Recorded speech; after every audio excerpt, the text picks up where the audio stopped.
Hello, everyone. Hi Indigo guys. and Aqua here Yep, once again. back for another podcast. We had a very interesting day today. We sure did. Yeah, so we were on the bus because we had to be somewhere for a little bit, not too long, very short little, ride on the bus. Yep, quick little trip.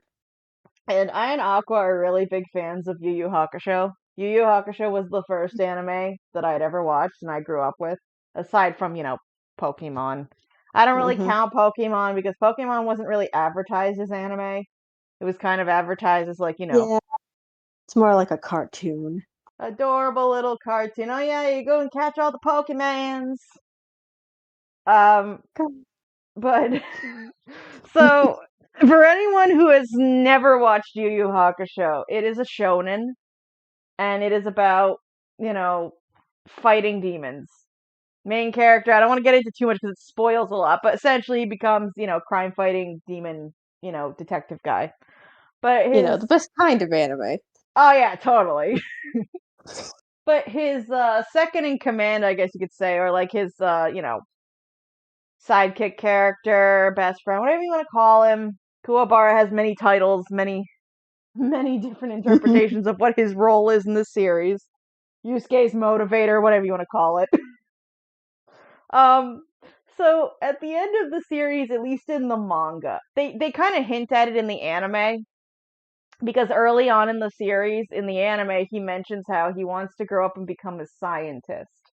Yep, and it became a surprise to me too to learn about this. Yeah, I think it's implied by the end of the manga that he actually does go to college and become a professor of science, which is funny because he's supposed to be like the meathead character of the group. It's like, oh yeah, the guy that like everything's about punching and shit and he sounds dopey. Yeah, this is the guy that's gonna become the smart scientist dude. But Yep, anyway, I love and Kuwabara. just the thought of that made me think, what would happen when he actually starts teaching? Yeah. Yeah, so we're sitting there and it's like you student over there. So what is the unit of force applied to? And then he just punches the student for this particular unit of force. It's like the student is they're so used to him just punching people. They're just like How 20 units, sir. Good job, you get an A. how many newtons was in that punch? And then we just picture at some point Yusuke shows up and he's like they just fight in front of the sisters. He just punches Yusuke in the face. Like, so class, how many units of force was put into my punches? It went through Urameshi's face. Oh, we don't know, Mr. Kuwabara, sir. But yeah, and then we were joking about how Kuwabara, because he's so smart and he's a very powerful psychic character in the series, and it has been shown. Aqua was actually pointing this out. Go ahead, Aqua. Go ahead with the idea you're talking about with Genkai's machine. Use the punch out machine that was in the eh, first time we meet Genkai, at least, to Yeah, measure physical and spiritual at the same time. yeah. For anyone who's never seen Yu Yu Hakusho, there is a tournament called the Genkai tournament, and at the start of the tournament, the runner of the tournament, Genkai, she has all the fighters go into this room, and it looks like it's just a room full of video games. But you find But out they're that all special. yeah, like they're not really true video games. At least some of them aren't. And she has all the fighters go to each one of these games and interact with them to measure their spirit energy. And so it would be funny if Kuwabara made a machine. It's like, yeah, I put this machine on and then I just like Thanos punch Yusuke in the face to register how many units of Newton force. This is how the unit of spirit energy my punch has to your face. Oh, but Yeah, that's the kinds of discussions we have on a regular basis. Hope you guys' day's been going well. But now, unlike Yu Yu Hakusho, now we have to talk about something that's not as funny and also kind of a pain in the ass. Yep. It's another rant time like last episode. At least it started fun. Yeah, bye punching machine that Kuwabara invented. Off into the aether. Yes, now it's time to get into the theory talk. Yeah, so one of the things I and Aqua talked about before deciding to record today is we had seen a few things going on right now, especially in the theory community. And when I say theory community, I mean like how do I word this? I mean like communities that are into a fandom because they like to theorize about it. Kingdom Hearts is one of these communities. FNAF is probably the most famous one. Oh yes, especially FNAF. Yeah, and quite a bit of our topic today is going to be about FNAF, unfortunately. And mind you, I love FNAF. I am very excited. The movie comes out probably in the next week or so. Yeah, we're both really excited to see the movie. Yeah, I'm sad that like we technically got the opportunity to get the free tickets for the screening that Blumhouse was offering, but none of the areas that have a free screening are in our area except for Boston. Yeah, it's very unfortunate. And that's really far away, and I'm not going to go get on a train and spend my whole night in Boston just to have to take a train all the way back. Nope. So we ain't doing that. It's unfortunate. It would have cost more money to take the train and go to Boston for the free tickets than it would be to just go buy tickets when we go to see the movie. Yes, that's just how bad it was. Yeah, I mean, I'm genuinely hoping that the screening goes good because I'm sure people will say, "Hey, the screening was really good. Positive results before you guys even go see the movie." I hope it's good. Yeah. But the FNAF movie is not quite the topic for today. That will be after we go and No. see it, probably. Yes. Um what's it called? But so there's been some weird shit going on in these communities. People saying what you're allowed to do, what you're not allowed to do. Uh, People acting like they know better than other people in the research medium. And specifically, Or go ahead. or just claiming that things are solved when they're not. We'll get to that. Um, but the one thing I really want to talk about is the one thing I really want to talk about is Matt Pat's video, his most recent theory video, quote unquote. And it's not really much of a theory Yes. video. Supposedly the theory was, oh, why there's so much hate about Matt Pat's theories. I watched the whole video. I've watched other people's opinions of the video, Yep. Yeah, we and have so yeah, much to talk about.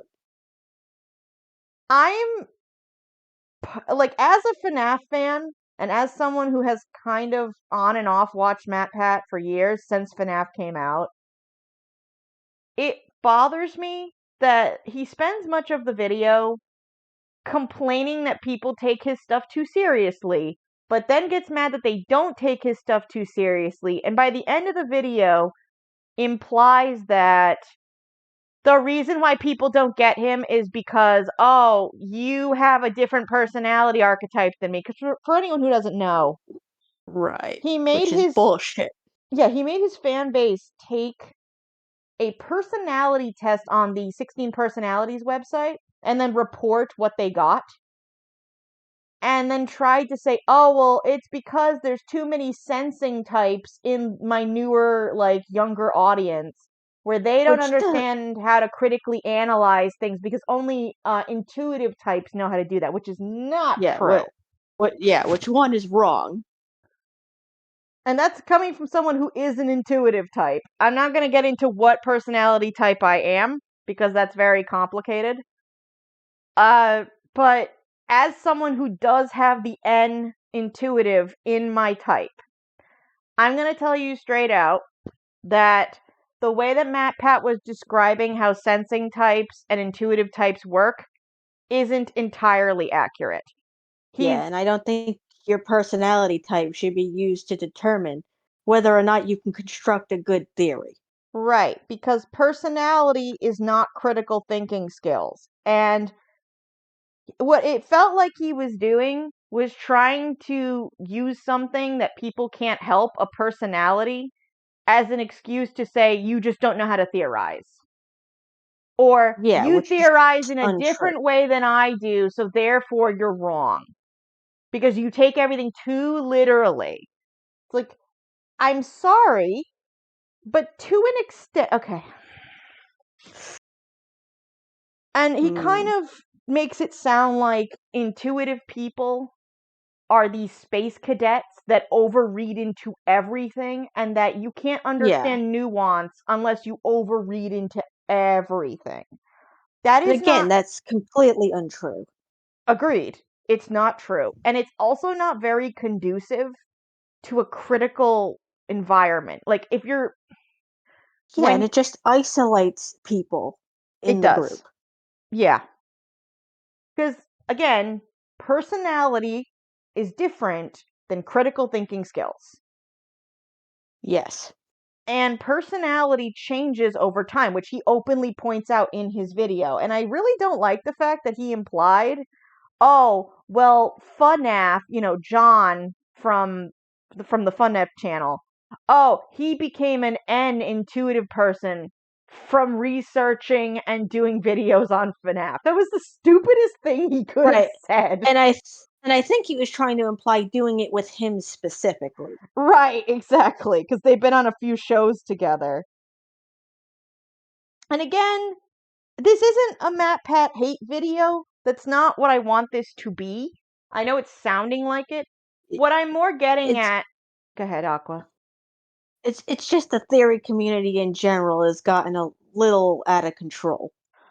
Yeah, because there's a lot of gatekeeping on how you can criticize like a piece of work and even how you can analyze a piece of work, which kind of defeats the point. And it's frustrating. It really is. And my whole thing is character analysis and actually like theory analysis is a little bit about me. I am college educated. I don't want to get too personal because I generally think that getting too personal on the internet, especially this early into us having a channel, not a good idea. Mm, Uh, yeah. but what I will say is I am college educated and I know quite a bit about literary analysis and character analysis and stuff like that. I'm sure that Yep, got tips the off, brain. right away what my major probably was in college, but it's not the point. Uh, Matt Pat, as far as I know, I think he's mentioned this before. He was a creative writing major in college. Yeah, that, and I think he majored with theater as well. Right. Which, again, I won't say exactly what I have, but I and Matt Pat have a very similar background. Um, but anyways, my thing with that whole situation is that he should know that for a proper analysis, it's not one way or another. It's both. You need to be Mm-hmm. able to take certain things at face value if they are explicitly stated, and you need to be able to overreach at times for predictions, but only for To predictions. read between the lines. Yeah. And it's only if you have a complete piece of work. FNAF, you can't really do this with. Because the more you Yeah, try to there's overreach, the more it goes all over the place. I mean, nothing's really complete at the moment either. Th- Well, FNAF 1 through 6 is complete. But Scott is still kind of here and there leaking information, and I don't want to get into the whole argument about whether you should use the books or not because I have my own opinions about that, but people can do whatever they want. Like, I'm not here to police people on how they analyze this series. Mm. However, Scott has said in passing, do not use the books to try and solve at least the first 6 FNAF games, the ones that he had Hmm. complete involvement in. Now, as for if Fazbear Frights and if Tales from the Pizzaplex can be used to solve stuff that happens in Security Breach and any of the games Yeah. associated with that, I'm not here to talk about that, and I'm not here to judge that. Yep. Um, but ultimately, it's one of those things where it's a big headache for everyone involved. It's Yeah. honestly a big headache for everyone involved. And again, I've been to FNAF servers on Discord. I've been to quite a few of the social circles. Wow, I can't speak today. Yeah. I've I been. mean, I think part of the problem is people trying to force their own opinions on other people. I can agree with that for sure. 100% I agree. And that's why, like, I looked at that video. Well, me and Aqua both watched it together. Yep. And we just sat there going, so what you're saying is that you're smarter than everyone else. And it's kind of frustrating because I'm in a community right now, and one of the people shown in his video, I won't say who it is because it's not my place to out them or whatever, but one of the communities I am in for FNAF, one of the people who was criticizing MatPat was shown on the screen in Reddit posts. And there were a few people that were shown, but that there was one in particular that got shown several times. And that person actually felt really uncomfortable because people then started messaging them going, hey, MatPat talked about you. Be prepared, there might be backlash. Yeah. So basically implied threats. Now, as far as I'm aware, they have not received any threats yet. But they felt so uncomfortable that they took down their ancient Reddit posts from like years ago. Or however long ago it was, a couple months ago. Maybe I'm exaggerating, but like, Whenever the post was made. right. It's one of those things where I'm sorry, but just because you don't like something doesn't mean you get to put targets on people's backs just because you don't like criticism. To the point where Right. they It's feel kind of, uncomfortable, where they take down their stuff. I mean, the same thing with people not liking Matt Pat's theories, for example. They don't have the right to do that either. Right. No one should be threatening MatPat. No one should be saying, oh, your theories are so bad that, you don't deserve to be able to talk on the internet. None of that stuff. I don't believe in censorship like that. Honestly, I try not to believe in any form of censorship. I'm very, very limited on what I think should not be talked about on the internet or talked about, as a threat or anything like that. But again, we're not going to get into me. Uh, but that whole situation kind of just made me upset. And again, it's not because MatPat has a problem with the community being toxic, because that was kind of addressed in the video without him quite saying it that way. He could have, he was beating around the bush for most of the video. And I don't like the fact that he didn't just come out and say, hey, people are being toxic. Please stop. Yeah, Like, he could have easily just have said that. no, but he rambled on for almost 20 to 30 minutes. I think it was almost about 28 minutes long, something like that. Almost 30, maybe even. Oh, was it? Yeah, something like Yeah. that. And instead of just saying, hey guys, the toxicity, tone it, tone it the hell down, please. Instead, he didn't do that. He kind of did this thing where he brings up the Gregbot theory and he basically implies, oh, well, you guys don't believe in Gregbot, so therefore, you are bad at analyzing and theorizing. I'm Which isn't sorry, but how that works. no. And he shows up on the screen, all the pieces of evidence, and he's like, oh, because I know you guys love to screenshot. Here's the picture. Here's all my evidence. And if if you which which was almost comical because none of the evidence he presented went towards this theory to prove anything. no, the evidence opened the door for a possibility, but it didn't actually prove his point. It was just more of here's a thought, and here's a bunch of the reasons why. Okay, but 5 of your reasons aren't actual evidence. A lot of it is based on speculation of speculation and A- assumptions that you want to put into a headcanon. And to some extent, that can be fine, but to use it and say that it's pure evidence to prove this is fact is a different ball. And that brings me to, again, away from MatPat for a second, kind of, but not entirely. It is getting really obnoxious now that to get clicks and views, every single FNAF theorist is putting in their tagline, I have solved FNAF. Oh, yes, that's getting very annoying. I have solved FNAF. It's like, motherfucker. Solved implies that you have evidence, it is true, and it is complete. And I This can is not probably the case. guarantee that most of that is untrue.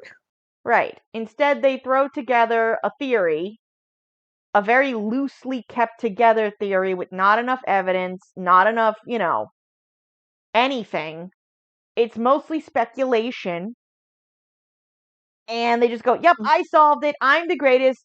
I'm Markiplier. I'm the king of Five Nights at Freddy's. It's like, Yep. no. And I think in some cases, there are just some people who take something they want to be true and try to push it as a fact for a theory. Yeah, that's getting really annoying too.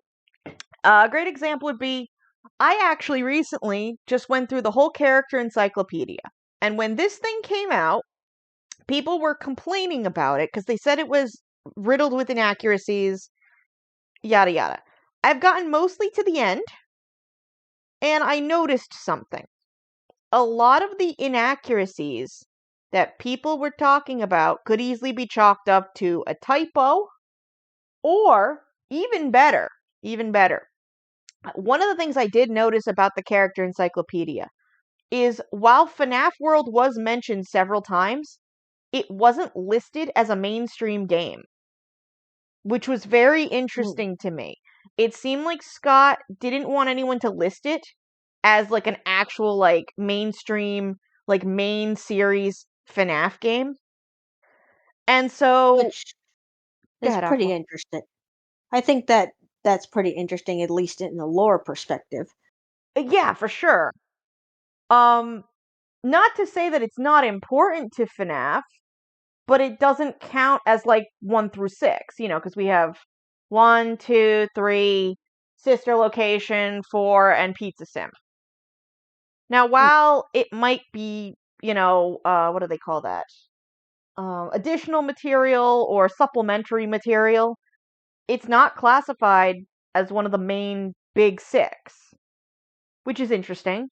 And so I noticed Ultimate Custom Night, however, is classified as Oh, one of the is big it? games. Yeah, because if you look in the descriptions, Ultimate Custom Night appears everywhere. But FNAF World, whenever it was discussed, or if it was a character that originated in FNAF World but then showed up in another game, they would put under their description the second game that they came out in, not FNAF World. And I don't know if that's like Uh-uh. Scott's way of like slowly inching away from FNAF World, because if it's in a description, right? So like a Right? great example would be Pig Patch.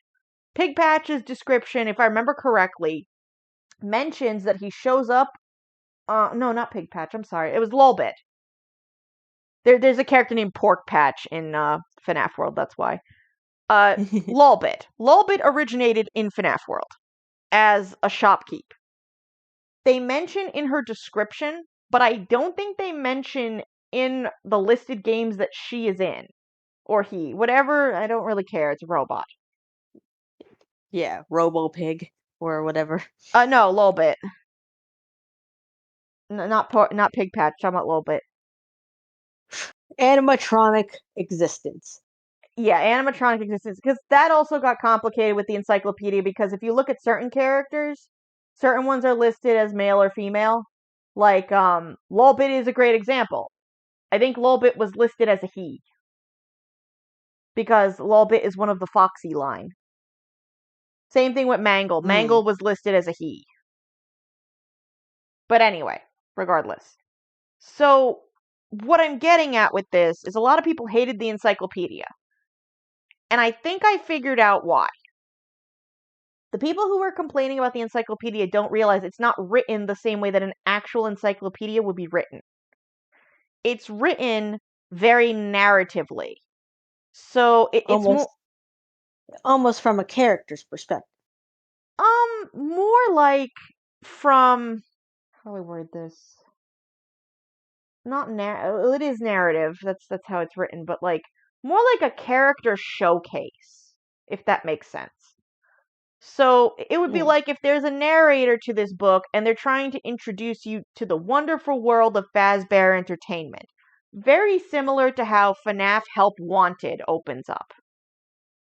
Um, Right. each page is from the perspective of this narrator. And so the narrator clearly has opinions on these characters. Or the narrator could even be interpreting things from the fan base. Now, what does get interesting though, and the big one that people always point out, is Helpy's page. Helpy's page describes Mm-hmm. Helpy as like this little shit gremlin. Like, nobody Which, likes Helpy. which, quite honestly, I could believe that. Well, I like Helpy, and I don't agree with it, but what I found really interesting is that if you're actually, like, speaking of MatPat overanalyzing stuff, if he had kind of been paying attention, because he's a creative writing major, and he should notice that things are written a certain way for a reason. There's a Mm-hmm. line inside this page that mentions that Helpy can squeeze into small cracks and crevices in spaces.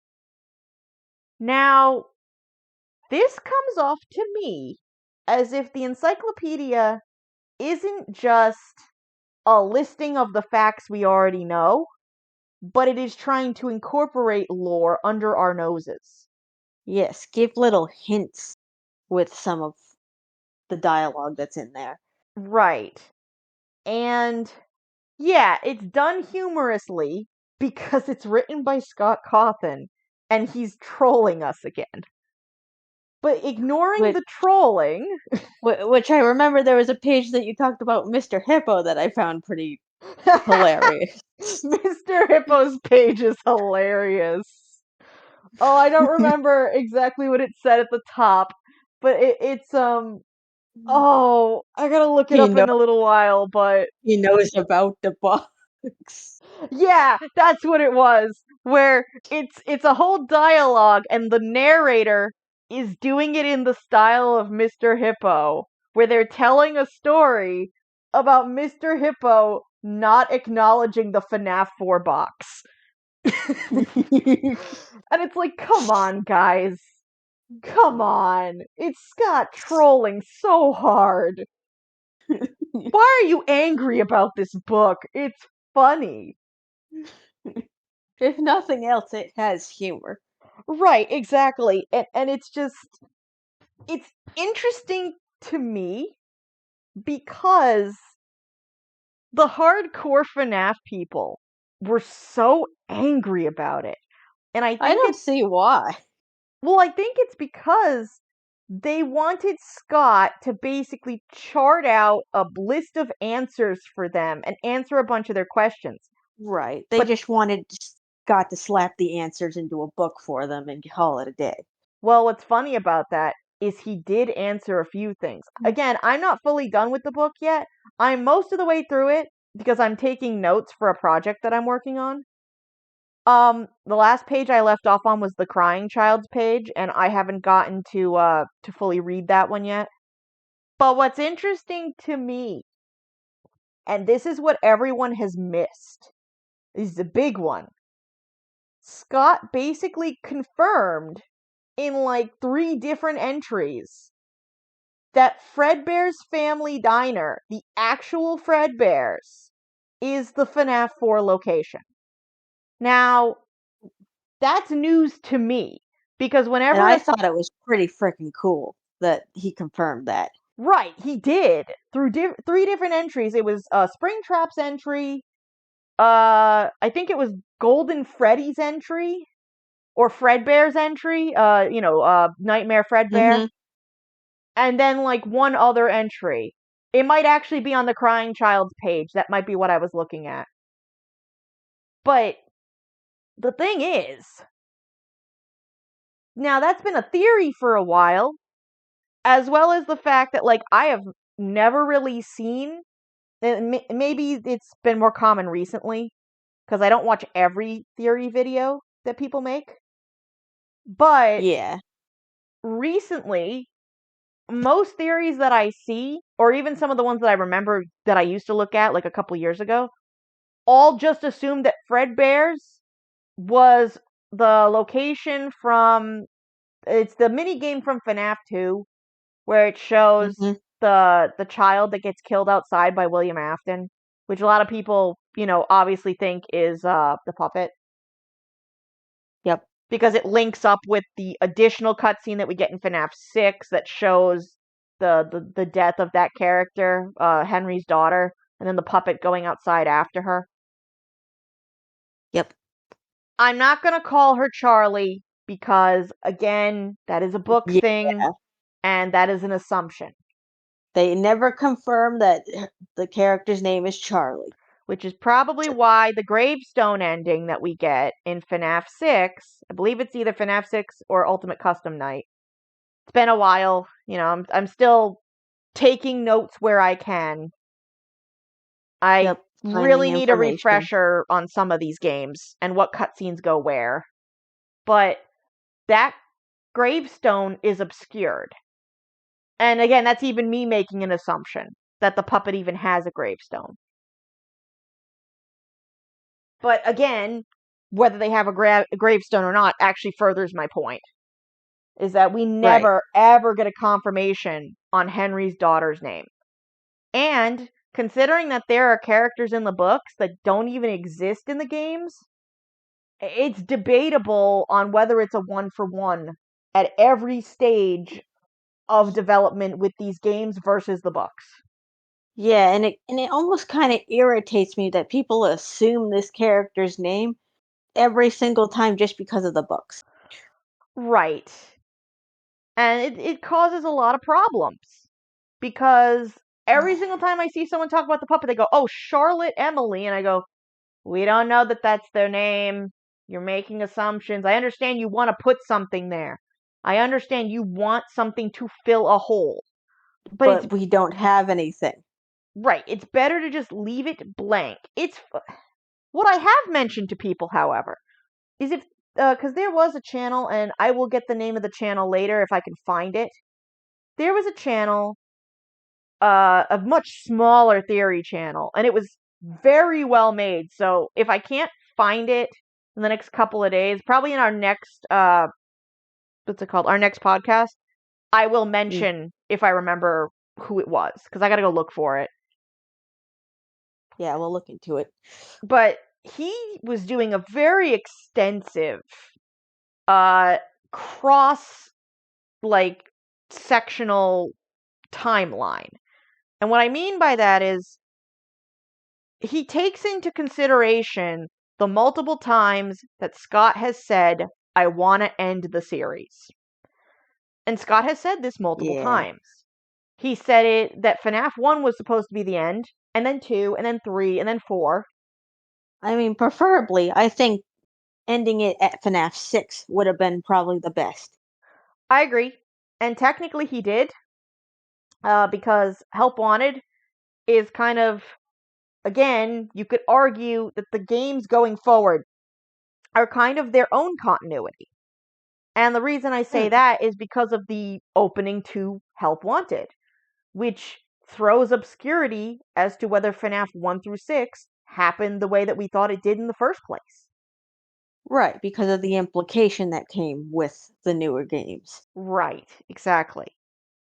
And that's why it becomes a problem when people are taking information from FNAF 1 through 6 and trying to move forward and use it to solve things in Security Breach and in DLC Ruin, and vice versa.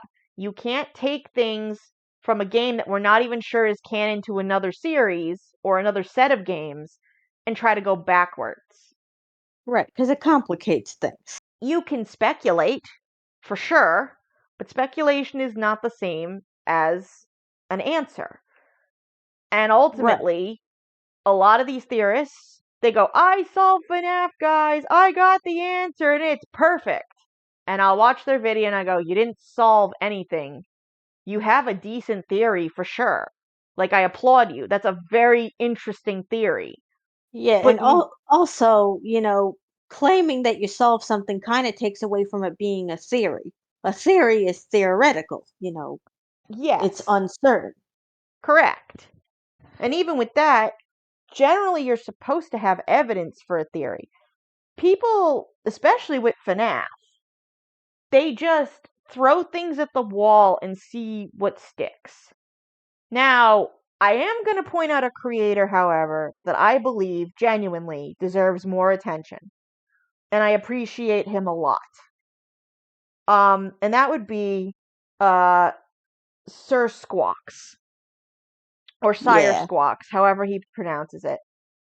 Um, he is a great YouTuber, and he tries very much to not fall into that trap of I've come up with this theory and it's absolutely correct.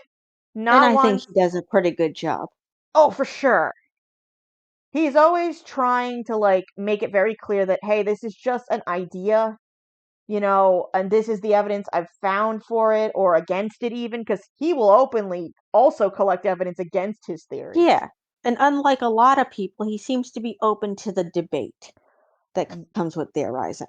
Yes, and going back to Matt Pat and his stupid ass video. Matt Pat closed out his video saying that the whole point of the community is to have debate. But he literally shut down the debate midway through his video when he implied that everyone who doesn't think like him and doesn't think in a certain mindset, their opinions weren't as valuable. And that is And wrong. yes,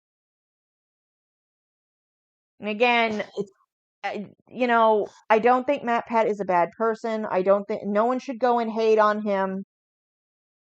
This is but I just an think, opinion. yeah, but I think he should go about things a little differently if he wants actual engagement. What I want to know is, at one point in the video, he reads a comment that mentions somebody called one of his theories cancer, and he got really offended. And I kind of want to know why. Because that's like a very trollish thing to say to someone, and I don't Yeah, understand why he got that angry. it's pretty much a throwaway comment.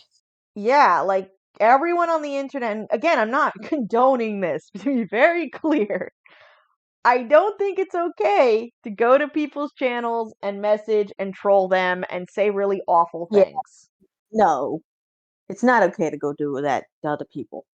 But again, it's kind of a nothing burger. It feels like Matt chose to be offended. You like something like that is one of those things where it's probably some 12 or 13-year-old on the internet spamming comments going, Hmm. your stuff is awful, blah, blah, blah, blah, blah. And I don't understand why he took it to heart that much.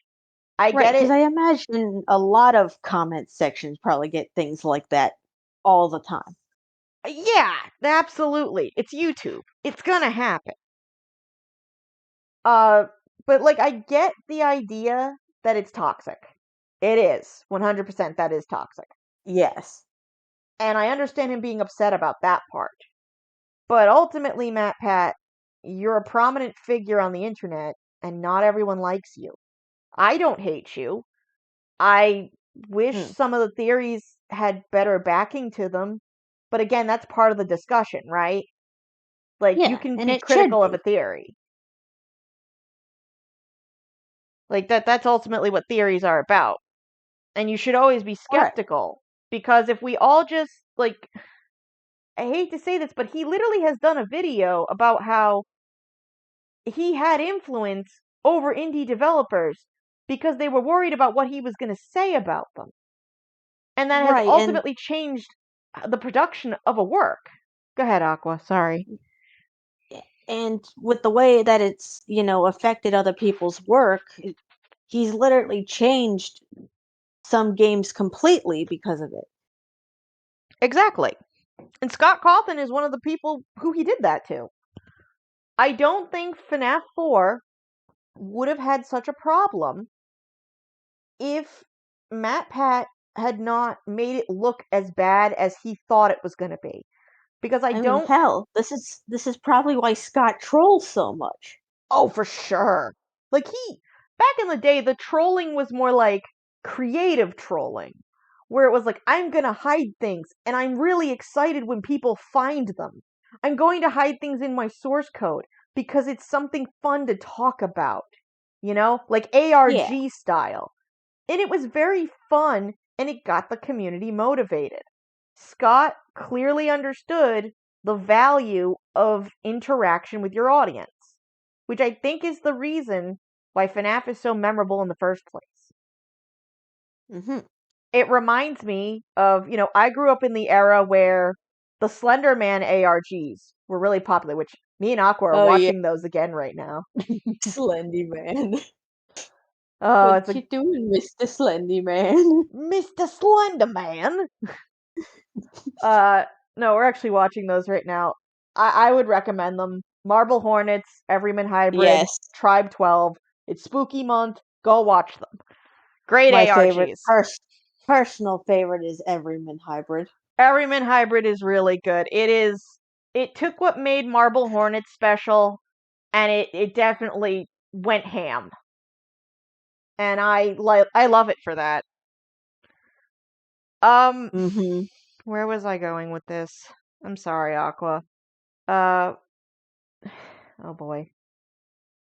But ultimately, MatPat has kind of shut out his audience, and I think that's part of the problem. And he's shut out the Yeah, indie developers. He's made them feel like they're constantly being criticized because he didn't like something in their games or he found something too complicated. This weird rivalry that he has with Scott Cawthon, and I don't think Scott I wants to know. engage with it. It almost feels personal sometimes. Yeah, sort of. And I don't think Scott likes that, which is probably why he doesn't engage with it. Like, you Yeah. could say that it's just a joke, but it doesn't really feel like Scott's in on the joke. At least not in my opinion. Nah. Um, but yeah, so it affects how any developers look at stuff. And I'm not saying that MatPat can't speculate or that he can't make videos, but the No. way that he interpreted and presented Dream Theory, I personally believe is why the community had such a bad reaction to the concept. Right. Because if he had done it a bit differently, perhaps people wouldn't have reacted the way they did. Right, because if you really break down parts of what the dream theory could have talked about, other than just, it was all a dream, goodbye, it's like, no, there's a lot more content there. There's the intricacies of how each game is a dream, whose dream it is, because again, And it may not all be the crying child. It may be dreams right. of other characters and their interpretations. And While then it there's a matter of how do we interpret these dream situations? Right, because it says 4 games, 1 story. It never says, because that's what Scott had said as a hint 4 games, 1 story. He never once said that all of the stories, I'm sorry, not all, that the That one story that is made up yeah, of many facets and many points of views are all from the same perspective. right. And it would be missing out on opportunities if they were from just the same perspective. Right. Where I agree, if all of it is just, oh, FNAF 1 is Crying Child, FNAF 2 is Crying Child, just a different interpretation. FNAF 3 is whatever the hell that is, for the Crying Child. And then FNAF 4 is the actual traumatization. And then the death of the child. Like, yeah, if you want to go that route, that probably wouldn't have been very fun. But it's the fact that we don't know. And I feel like Matt Pat set Scott up to where he felt it wasn't adequate anymore. Now, And he granted, felt he needed to change it. for sure, and granted, I will thank Matt Pat for that. Because we got more games. And we got to spend more time with Scott Cawthon, a great creator. Yes, I at least think that that's something positive we got out of that. While I don't like how it affected Scott, and I don't like the backlash that a lot of people also then gave FNAF World around the same time, Yeah, I because like. FNAF World's not a bad game. No. I understand why people don't like it, but I don't feel it's that bad. But ultimately, I will thank Matt Pat for that. Even if I don't like how it went, I'm glad that we get more games from Scott. Sort of. Steel Wool's not doing too bad. I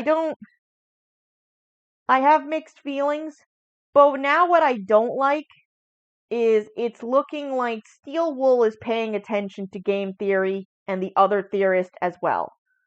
And now Yes, they're. but Go ahead. without Steel Wool, we wouldn't be able to have such great memes like the Gregory is sus. Gregory, you see that vent on the floor? I cannot believe that Kellen Goff, like, engaged with the meme, and I'm very happy that he feels at home with the community. He is a very talented person, and I genuinely hope that once FNAF is finally over, he gets to, like, move on as a voice actor and do more fun stuff. Yeah, because it would be cool to see him in more things. Oh, for sure. He is a great voice actor. You can tell he's having fun, and I'm glad that FNAF has opened doors for him. If there's one thing I like about voice actors is when they're having fun. No, for sure. Because it doesn't matter if a piece of work is good or bad. If everyone is having fun, that experience is worth more, in my opinion. That's why, again, Agreed. going back to the Slenderman ARGs, were all of them, like, perfect and super good and film worthy? No. But that wasn't the point of them. The point of them was to Hmm. be an experience. And that experience was awesome. Indeed, it was. Which, by the way, not trying to shout out or, bring up the attention of too many YouTubers and social media people. I do have a lot of people that I really like that are either YouTubers or, internet celebrities. Nightmind. If you end up going and watching the ARGs, if you watch Marble Hornets, Everyman Hybrid, and Tribe 12, when you are done, since a lot of the information for that stuff is missing, a lot of the social media interaction, because again, it's an ancient Hmm. ARG, it's old. Yeah. So Because Nightmind can help you fill in some of those details, for sure. yeah, he has several analysis playlists just talking about those three series in general. So definitely give him a watch. He's a great guy. I think sometimes he stresses himself out a little too much, but he's great. Definitely go watch him. Yeah. Uh, what's it called? Words. Now, I didn't want this whole video to be about FNAF, so I do have another example of a series where the theorizing and the exception of facts is a little complicated. And that would be Kingdom Hearts, which is the other granddaddy of bad plot. Oh, yeah.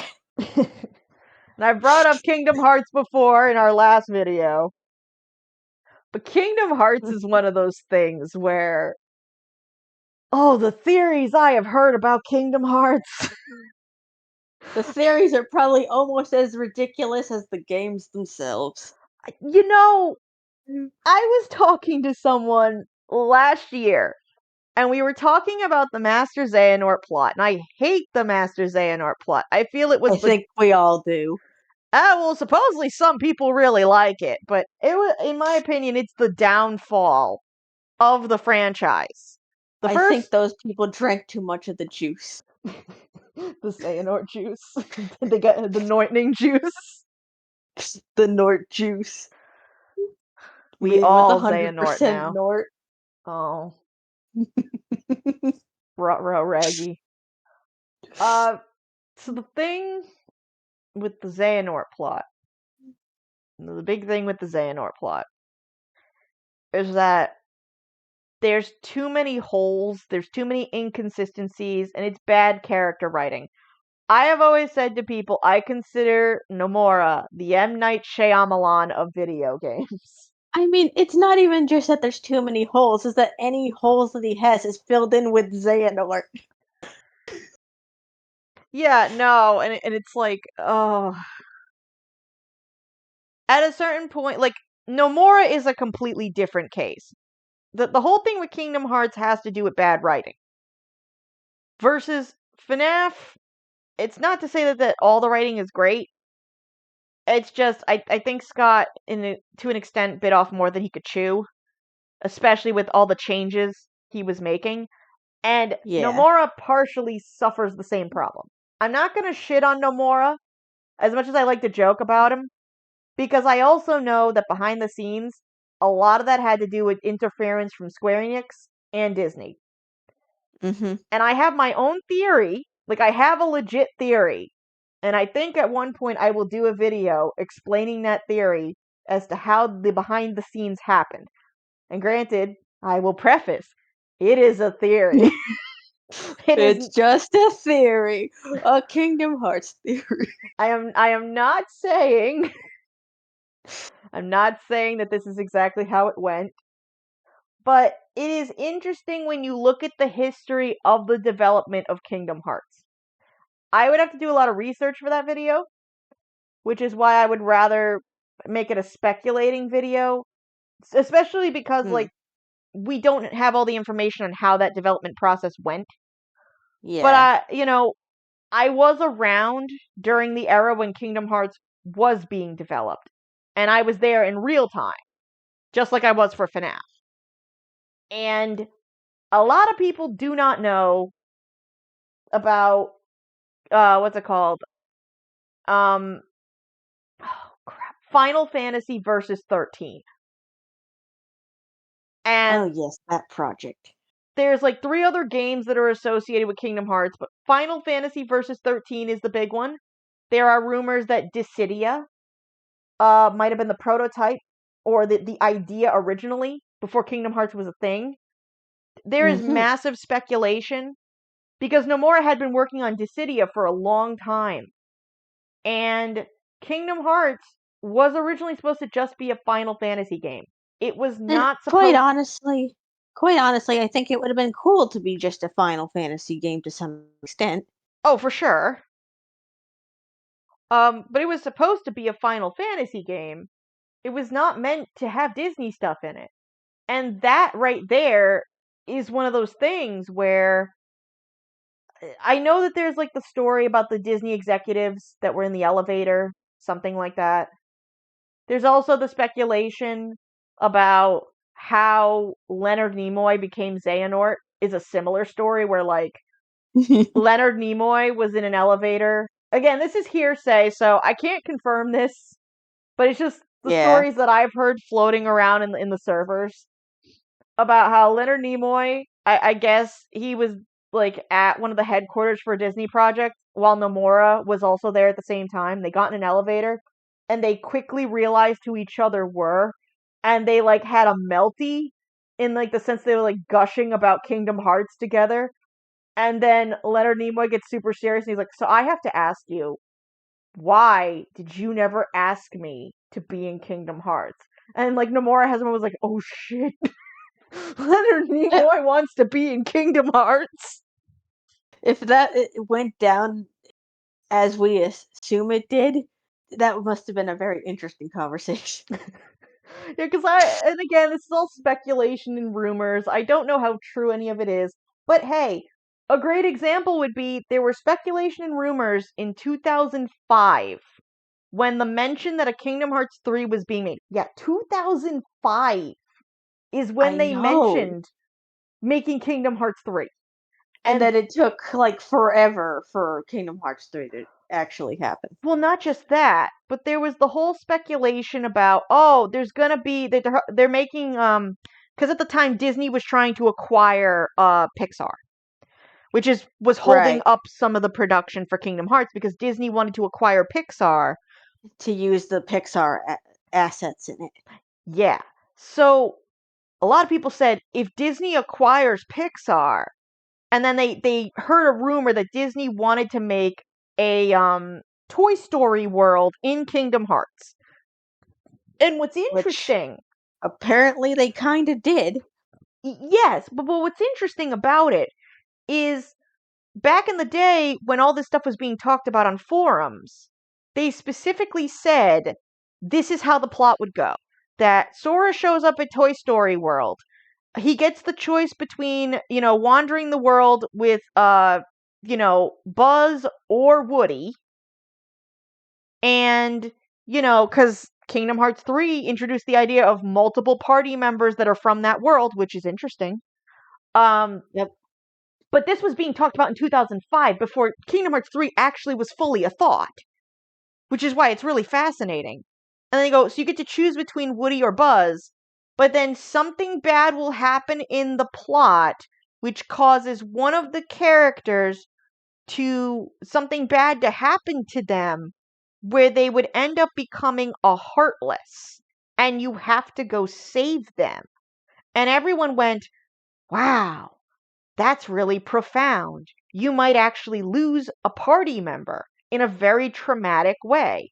And Yeah, a which lot of, in go ahead. normally would be unthinkable in the older games. Right, exactly. Because it's one thing for something traumatic to happen to the main character or even like side characters. I mean, the death of Clayton, even though he was a villain, Yeah, you know. But then you're talking Clayton. about, oh, yeah, that party member you really liked, they're gone now. It's like, wow. Now, Now, I'm not sure if they would have chosen the character based on who you had in your party the most or not. right. Yeah, I don't think that part was really mentioned on how they would pick, how the game would pick. But that was something discussed on the forums for a while. And then there was the silly rumor about Winnie the Pooh land being invaded by Heartless and them all getting turned into monsters that you had to fight, which was equally as traumatizing, but I think that one was just a meme. Mm. Demonic Winnie the Pooh. And then, years later we get, Winnie the Pooh Blood and Honey as a horror movie. Yeah, we do. But yeah, like it's fascinating how years later, look at the plot that we actually got. Sora shows up to Toy Story Land. All of Woody and Buzz's friends are going missing and being kidnapped by Xehanort. And then at one point, I think in the plot, Buzz gets kidnapped, right? At that point in the plot, something like that. Yeah. And then, weirdly enough, goes berserk. Yeah, Which that sounds pretty familiar, don't it? sorta, yeah. It's like they kind of took the plot that was leaked at some point and just adjusted it because Master Xehanort plot. Mm-hmm. But yeah, it, regardless, where I'm going with that is it's interesting how theorizing affects a product. Yep. And it can change the end result depending on who's doing the theorizing. Well, and the other thing is, I guess I didn't really actually get into any true theorizing about Kingdom Hearts. The one that I was going to mention earlier is a couple years ago or a year ago, whenever it was, I don't remember. It was a while ago. I had a conversation in a Kingdom Hearts server on Discord. Again, Don't remember which one it was, but I was talking with someone, and they were big on the Master Xehanort plot, and randomly they look to me and they go, "Yeah, I hate Zexion." And I go, "Why? What's wrong with Zexion?" Mm. And they go, "Because he's the reason that birth by sleep even happens." And I go, "What?" Why would they say that? So there is one of the Ansem reports. I don't know if it's like a secret Ansem report that Xehanort wrote, or if it's like, as far as I know, it should be one of the actual Ansem reports that show up in Birth by Sleep from King Ansem, Ansem the Mm-hmm. Wise. And in this Ansem report, it's a secret report that you can only get in Birth by Sleep, it states, and I'm paraphrasing because I don't have it in front of me right now. Again, I will look it up later on, but it's one of those things where it's implied that Yenzo, as a child, thought it would be a good idea to build a laboratory because his adoptive father is a scientist. But the way Right. that the person interpreted it is that Yenzo is a fucking monster child and was like, "Yeah, you should build a prison in the basement and you should keep people there and you should experiment on them. That's a good I th- idea, adoptive I dad." think that's a bit of a stretch, but okay. Yeah, about that. And I went, "Are you out of your mind? He gets adopted when he's like 7. And even, look, even if that were the case, even if it was Ienzo's idea, right? Follow this train of Right. logic with me. He's 7. He's like 7 years old, all right? Maybe Yep. 10 at most. I don't care. He's like 7 to 10 years old. What idiotic madman hears his adoptive child go, "You should make a giant basement and you should put people in there and you should torture them and you should experiment on them because I want to know what hearts are about, Dad." The adults like, yeah, sure. So that sounds like a great idea. That if that is what you truly believe, you believe that Ansem the Wise heard this, then he is an awful human being. It's not really the child who is the problem. It is the man who went, "You know what, small child, you're right." Small child, please. Great idea, small child. Let's do that. I like the sound of that idea. You're right, small child. I should experiment on my own people. What have they ever done for me? Ho, ho, ho, ho. No, I don't want to picture Ansem the Wise as Santa. That's awful. No, I prefer Then he Santa just from Nightmare Before Christmas. Thank you very much. then he just jovially walks down the street, listening to the horse song as he grabs people for the experimental torture done. No! We don't talk about Tomska's horse. Yeah, just playing that theme, just grabbing people, like wobbling down the street. Oh no, it is horrifying, Aqua. Stop it. Get some help. It's awful. Yeah, we made a few jokes about the horse this week. Aqua, what was the other joke that we made about someone doing? Michael, Oh, Michael Afton. Oh, William William Afton. Afton. Yeah. No, we were joking about how in FNAF VR Help Wanted, there's the whole scene that once you get to the credits, it's Glitch Trap dancing around in the bunny costume. And we were also watching Sire Squawks' meme video where he goes on his rant about how stupid William Afton is. He was specifically talking about a theory that people were uh, implying about William like killing kids because of his dead wife or something like that. And Um, how ridiculous the whole thing as a whole sounds. I can probably link the video in the description. It's very funny. You should definitely watch it.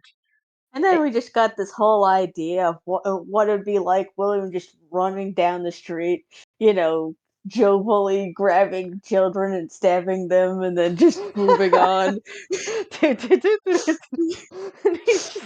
if you've never seen The Horse from Tomska, very funny video. It's just in all caps horse. So if you look it up on YouTube, it is about a horse woman creature from another dimension named Mrs. Johnston who stabs and murders people. And it's very funny. Horse. But yeah, just William Afton just coming out of the back room dressed as Springtrap, doing his little jig, grabbing kids, dragging them down the hallway. Come, little Billy, I'm gonna show you. I'm skipping along. I have something to show you. It's a knife. Let me introduce Knifey the knife to your face. Oh. But yes, so it's just Yeah. it's one of those things where Kingdom Hearts specifically has some really strange theories, and most of them are even worsely like supported than the FNAF ones. At least with the FNAF ones, considering how FNAF lore works, because we don't have a lot of information, it's understandable why people go out of their way to make assumptions. Yes, but some of those assumptions are a little much. Right, exactly. Like it's sometimes like again, Matt Pat even point out people say I jumped the shark. It's like, yes, because you do. Going back to the other YouTuber again, I need to get a link to his video as well. The one where he goes through the whole timeline as if it's from each perspective of when Scott said the first game was going to be the last game and then going forward.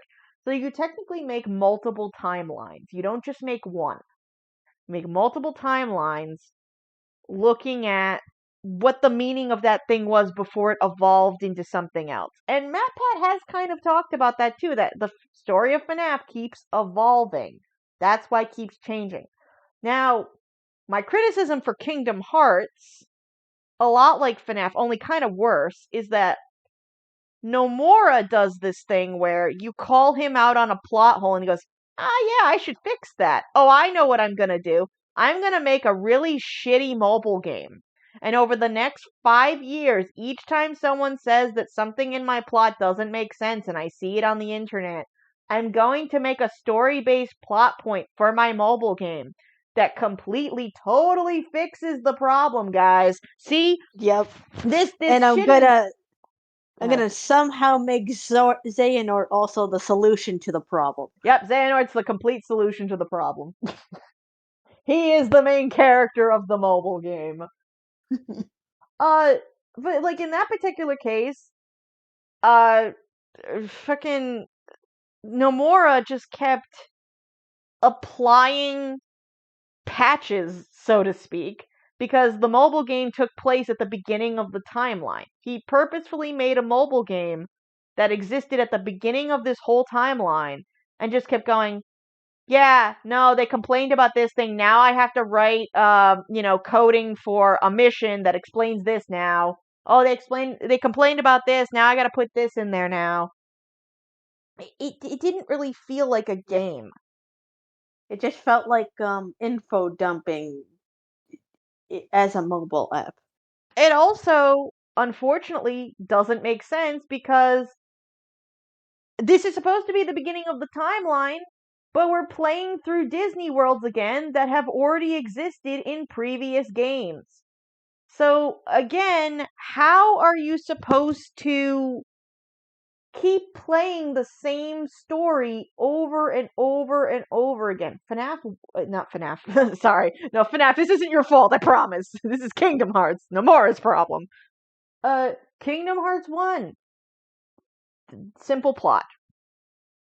Chain of Memories basically rips off the same plot, just puts it in a different format. There was a additional mobile game, the first mobile game that ever came out for Kingdom Hearts, which was coded, the original coded, which is, again, sort of meant to be a remake of Kingdom Hearts 1.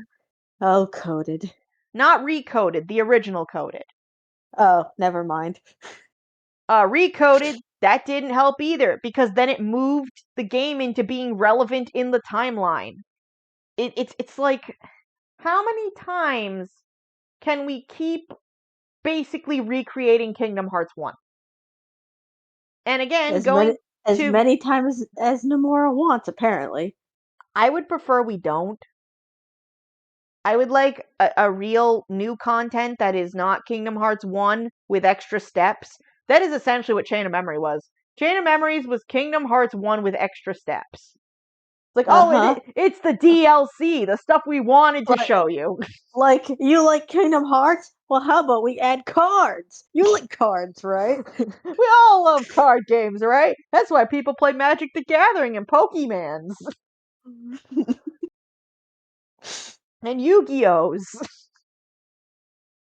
That's actually an interesting story about Yu-Gi-Oh. Yu-Gi-Oh actually wasn't supposed to be a card game manga. One of Yami Yugi's shadow games involved a card game, and people really liked the card game, so the author decided to just run with it, and the rest of the what's it called? The rest of the manga The rest, revolved around the card game. which I thought was pretty interesting, but I kind of would have liked to have seen it in its, Original original form. form. Yeah. But again, that's like another series where it's like the interaction and the response from the audience changed the form of the writing, which is very interesting. Mm-hmm. Now, in terms of Kingdom Hearts, of some of the other weird theories, um, I've seen some stuff about like Master of Masters. That's the big one. That's like the big theory that people can't make up their mind, and the evidence that I always see for each reason for why they think Master of Masters is X character is always something really silly. I wanted him to be Zigbar. That is who I had wanted him to be. And a lot of things kind of lined up for him to be Zigbar. Yeah, the evidence was there. But then we find out that Zigbar is Lushu, and that was really weird to me. Now, I personally think that possibly he still is Zigbar, and that's why he's so weird, because Zigbar's a really weird character. Because he kind of sounds like Zigbar, even though they have different voice actors. But you could argue Master of Masters was younger at the time. And you also could possibly speculate that him and his apprentice switched bodies. Because there's already Uh-huh. some weird possession shit that we have in the series about Xehanort just inserting himself into people's bodies. Also known as the why not both trope. Well, and then in one of the other mobile games, the same thing kind of happens, where I believe Xehanort's friend is actually like possessed by something that turns out to be Breg.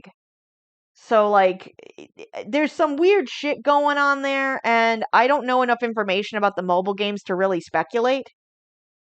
But the idea that Mm. Master of Masters, and before I even knew about the body possession thing for the mobile game, I kind of had this theory, is that maybe Master of Masters swapped bodies with his apprentice. And Lushu is now actually in Master of Masters' body. But who Which knows? that is a possibility, but we Well, don't know. and if that is the case, then I think the other participant is Demix, which would make a lot more sense. But that's Mm. just me. But in terms of like the theories that people have had about Master of Masters, people have theorized it's Demix. People have theorized it's Sora. Um, I've seen some really weird off the wall theories. Some of them I can't really think of right now though, where they're like, "Oh, it's Ansem, but also it's Xehanort," and it's like, It's always Xehanort. Ah, yeah, Xehanort is also a Master of Masters who went back into the past to see if he would change his mind about wanting to do the bad things that he does to the world. And it goes in a perpetual cycle. You know, that's going to be the answer, and I'm going to be really mad. We can't have one thing that is not Xehanort. We just can't. have a blank slate that you have no explanation for. Insert Xehanort here. Yeah. Yeah. I think personally, because again, I don't like the Master Xehanort plot, but it has come with some very funny memes. A lot like how FNAF, the whole like William Afton never dies and he keeps coming back, so we get like the Peepaw Willie meme and stuff like that. I always come back. Okay, Peepaw, I think you need to take your medication. Go sit in your chair. No, I always come back. It's okay, Peepaw. You can rest. You don't. No. But like Xehanort kind of has that quality to him. And one of the best memes, and I'm sure it's on Tumblr somewhere or Imgur or whatever the fuck that stupid site is called for images. Um, what's it called? There is a meme. It's a comic. It has a few panels to it, but I like the last panel where it's Xemnas with a cell phone. And Sayek is like, what are you doing? And Xemnas looks at him and goes, making some phone calls. One of me knows how to time travel. I forget what the rest of the comic is about before he gets to that point, but it's just that image. It's just that is the Master Xehanort plot in a nutshell. It's just, you know, Xemnas got tired of this shit. He's just like, you know what, give me a second. One of me knows how to time travel. We're gonna fix this shit. It sounds hilarious when put in front of you that way. Oh, for sure. I like it a lot better than what we got. And I've talked to you about this, Aqua, how I would deeply enjoy, like, this is a way that you could have made it work and make it a lot less complicated. You could have made it where, and I plan to write a fan fiction about this. Yeah, I know. I keep bringing up my writing. I'm trying not to retire from writing. I'm on the brink of retiring, but I keep coming up with ideas and I don't want to put it down, but we'll see. Mm. But I've talked to you about this, Aqua, where it would have been cool if they had done it like a Legend of Zelda thing, where it's like the one evil and the one hero. You know, so it would have been like, Yeah. you know, the three heroes, Sora, Riku, and Kairi, and Xehanort. And very similar Then to it's like the just one of those Triforce. struggles, yeah, that perpetuates Right. throughout time or something like that. Yeah, so very like similar to like a Legend of Zelda thing where like each hero represents like a different piece of the Triforce, and Xehanort is the ultimate evil. And then as generations go by, he gets reincarnated and the heroes have to clash with him again and yada yada. That would have been way more interesting than what we got because if you want to do your time travel plot at that point, all you have to do is go, hey, we can't beat this guy. What do we do? Oh, well, let's do some research. Who were the previous heroes in a previous timeline? Oh, it's these guys. Yeah, they defeated him last time. Let's go get him. We're gonna go on a time travel adventure. It's like, hey, Link to the 15. past style. Yeah, literally. It's like, hey, teenage children, you defeated Xehanort, right? Yeah, how do you know about us? Come here. You're going to the future. But I don't want to go to the future. I want to stay on my island. No.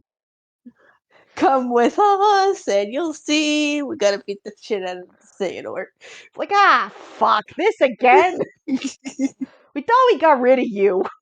I just want to go home. And then he says, but I always come back.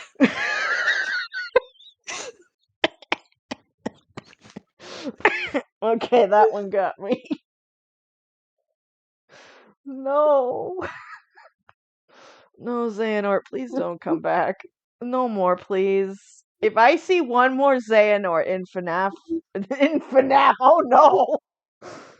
Oh, when did Peepaw Willie become Xehanort? Next FNAF game has Xehanort. No, but if I see one more Xehanort in Kingdom Hearts 4, I'm just gonna. Ugh. Make it stop, please. I mean, assuming it's going in the direction I think it's going, he might just be there if he's actually dead.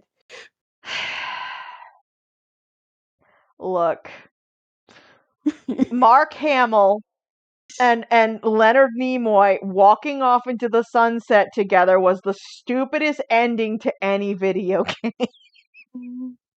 And then they walked into the sunset after finishing their game of chess.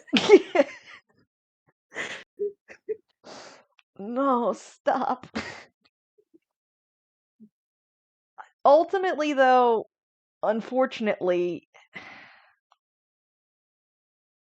series like these cause a lot of problems in terms of like the community fighting amongst themselves.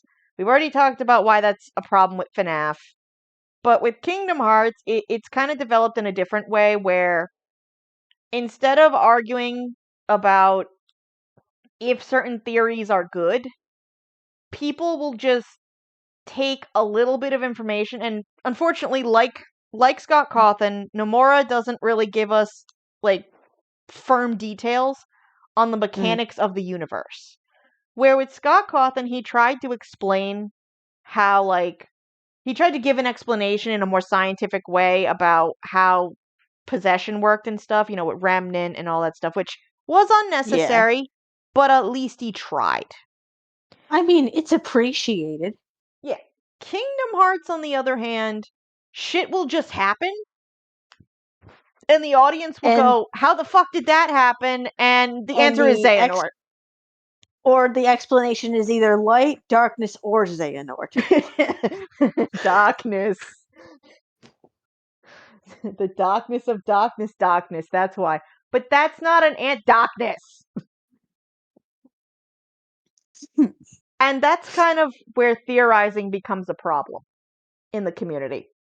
Because it turns into you try to have an actual like critical conversation about Kingdom Hearts, and the answer will be, but Nomura explained it. He said darkness. Okay, I get that he explained it, but that is stupid. Yeah, but Yes, he it's already not a said it was good darkness, so answer. get over it. He already answered it.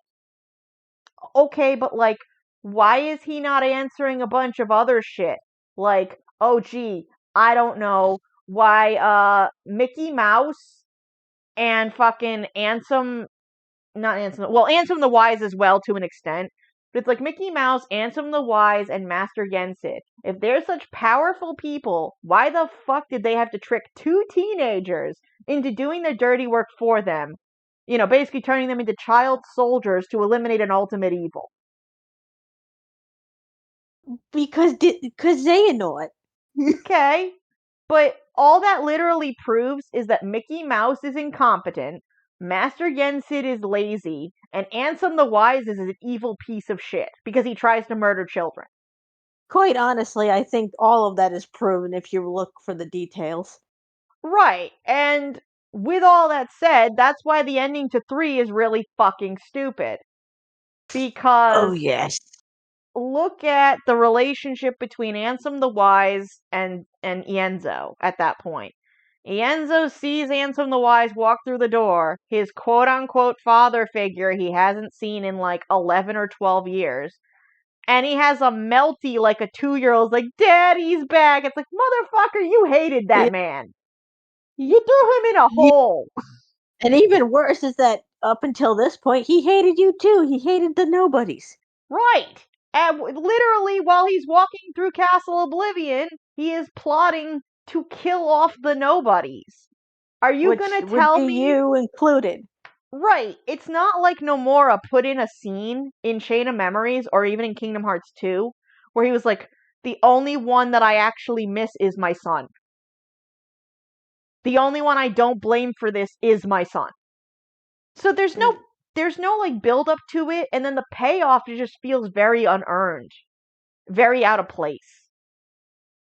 almost even uncomfortable to some degree. Yeah, especially when you look at some of the cutscenes from Birth by Sleep, where it's straight up just Ansem the Wise is walking down a hallway eating ice cream, giggling with his hand on Ienzo's shoulder, who also has an ice cream bar.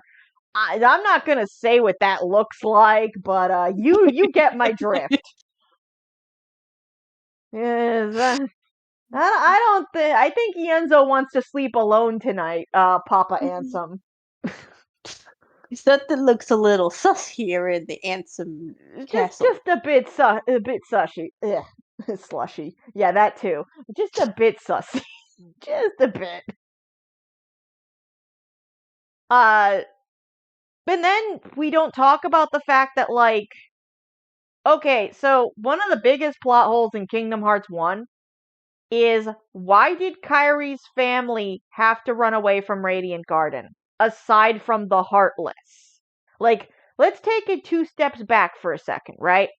Kyrie has this memory, right? And obviously they kind of expand upon this in Birth by Sleep. Uh, there's this whole thing about how she, has this conversation with her grandmother. Her grandmother tells her the Mm-hmm. story about the light and the darkness. Then Kyrie just shows up on Destiny Islands one day, and it's kind of implied that she showed up with her parents because she shows up at the mayor's house. Yeah, Now, and one of the questions is how did they even get there? right. Because And you can't say, because the common theory is that she ended up there alone, that, like, her family died because, Radiant Garden got taken over and turned into Hollow Bastion and all the darkness and shit. But, like, if that is the case, how Hollow did Bastion, Ansem get off of there then? well, not even that, but, like, well, no, because he gets thrown into the pit. We know what happens to Ansem. More what I'm getting at is Eh. that she, if that is the case, then, uh, what? Sorry, my brain is running on, like, empty right now. How how does she get there without the world blowing up? That's where I was going with that. Right, Because because assumedly the barriers that are keeping the world separate should be stable at the moment, at or at that least moment, yeah. somewhat. And that would imply that the Heartless took over her world years ago. Because she lives on Destiny Islands for like 7 or 8 years before the start of Kingdom Hearts 1. She's like 6 or 7 years old when she ends up there because she meets Riku and Sora when she's little. Mm-hmm. Like, it's implied that she went there years before. And even if you want to say that she didn't, right? In theory. Because Riku makes a big deal about, oh, well, since you came here, everything's been so different. Let's say, for the sake of argument, she's only been there 2 to 3 years. That's still 2 to 3 years, or even make it even shorter. 1 year. That's 1 year of Hollow Bastion's been destroyed.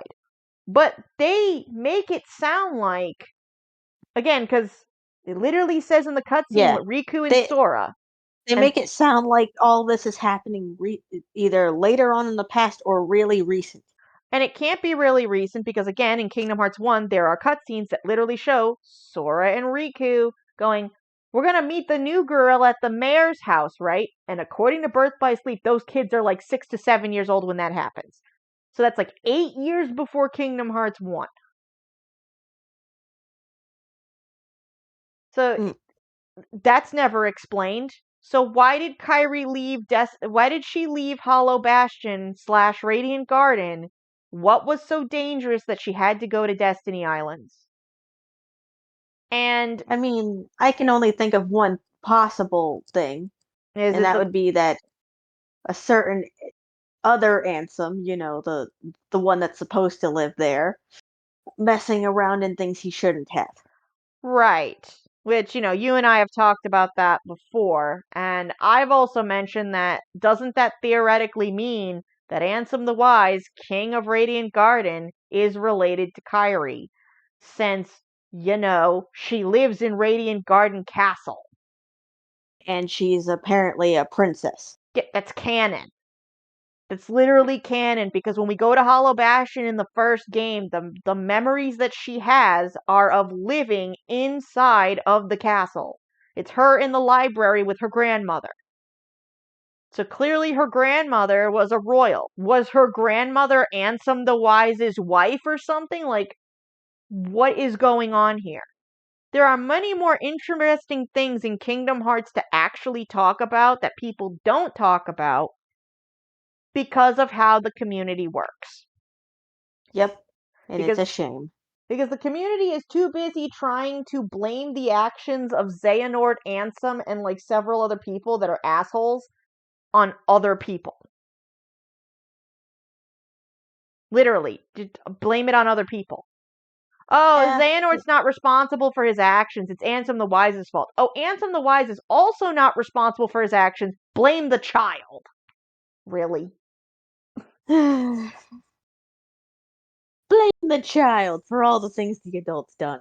Yep, totally. It's the child's fault. But yeah, ultimately where I'm going with this is that the theorizing in the Kingdom Hearts community gets really silly for a different reason than FNAF. For FNAF, it's because we don't have enough Yes. information. For Kingdom Hearts, while we don't always have enough information, that's not normally what leads to the stupid theorizing. The stupid No, theorizing. Go ahead. if anything, they'll just fill in what they don't know with Xehanort or whatever else they have available. Right. And the few times that Nomura does actually clarify something, the answer he gives is so batshit insane where you just go, oh, uh, what the fuck? Like Okay. somehow my own mental headcanon probably would have been better than what the actual answer was. Right. Versus something like FNAF where when we finally do get an answer, and I don't mean by the books, ignoring the books, if we're talking about the games, when we finally do get an answer, it's one of those things where you go, oh, that makes a bit more sense. Look at the most recent Tales from the Pizzaplex book. That is like the story about the boy who, isn't basically in that room with the gas. The Hmm. gas was a better explanation for a lot of things than like anything we've heard in a while. Because again, Agreed. it crosses over into many of the FNAF games. Like we hear something about ventilation and like fumes and stuff in FNAF 3. It was already hinted there. Hmm. I The mean, it makes sense, especially for the supposed hallucinations of people were getting in some of those scenarios. Right, and then you look at like FNAF 4, and FNAF 4 is supposed to be linked to Sister Location, where the gas is hinted at in the first place. And according to Sister Location, the FNAF, the Sister Location bunker, party and rental, is possibly connected to Afton's house. So I wouldn't be surprised Which, if he's, yeah, raises some eyebrows there. yeah. There's also, and this is something that's not really widely talked about, is the fun with plush trap segment. He's in a hallway, and the hallway has 4 doors. And if you look at it, they're individual rooms. How do we know that that's not a testing chamber that Afton is using? Because we have the FNAF 4 bedroom, which most likely was for Crying Child. That's for his child.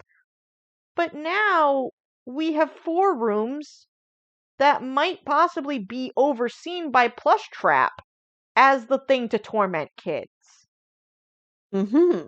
It's 4 individual bedrooms. He walks in between them, scaring the children to keep them in bed. And then if you were in the hallway and he sees you, Then apparently either scares you so bad you pass out, or attacks you and possibly kills you. right, like, there's many options. That's why FNAF is so fascinating, because FNAF has options, and most of the time, it provides more interesting stuff to go with those options, which additionally is also why the community has so many problems. But then when you look at something like Kingdom Hearts, that's not really what the issue is. Theorizing in Kingdom Hearts is a problem because, people want to thump on their headcanons, first of all. They want to thump on Yeah. their OTP ships because FNAF doesn't really have that. Well, I won't say that. I would hope it doesn't have that problem, but it probably does, and I just pretend it doesn't exist because that's really Just, weird that you're shipping animatronics, but okay. just forget about the whole Chica stuff that you see on the internet. No, we're not going to talk about Chica. But, like, with something like Kingdom Hearts, though, it's much more plausible to ship characters, and that becomes a factor when people have their weird headcanons. Uh-huh. Especially when certain information comes out too later on. Right. Um, but again, looking at something like the gas canisters or even Remnant, Scott is trying to explain something. When you look at like Kingdom Hearts and the whole thing about time magic and, breaking shit, Sora gets punished for using the power of waking. Okay, did they ever explain what the power of waking actually is? Not No, really. We know that the hero can get it, but what is the power of wake? Oh, it's the power to wake others from sleep. That's it. That's all it is. Then why is Sora? Oh, but he can use it to bring people back from the dead or attempt to drag them through reality to make sure they're alive again. It's like, what? That's not what you told us it he, was. he but death is the eternal sleep. That's why you can use it that way. The eternal. You go night night forever. But like Sleeping Worlds. Again, why don't we just replay Kingdom Hearts 1 all over again? Don't say that. You might encourage him to do it. No. Kingdom Hearts 4. Hey guys, you want Kingdom Hearts 1 again? Kingdom Hearts 1 5.0 with extra steps. Like Kingdom Hearts 4, we all heard how much you loved 1. So let's do it again. So let's do that, but the add-on is going to be Final Fantasy elements. That's why we're in a normal city with skyscrapers and giant heartless breaking things like King Kong.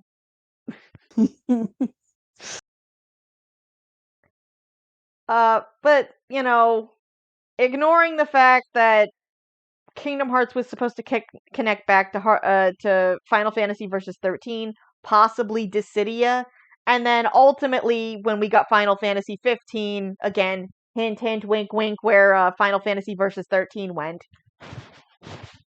because it got canceled and then got reused into something, and now we have Virum Rex in Kingdom Hearts. It's all just a mess. A great big mess. But it's a different mess than Scott Cawthon's mess. Scott Cawthon's mess is, I tried to cancel my series 5 times and it didn't work.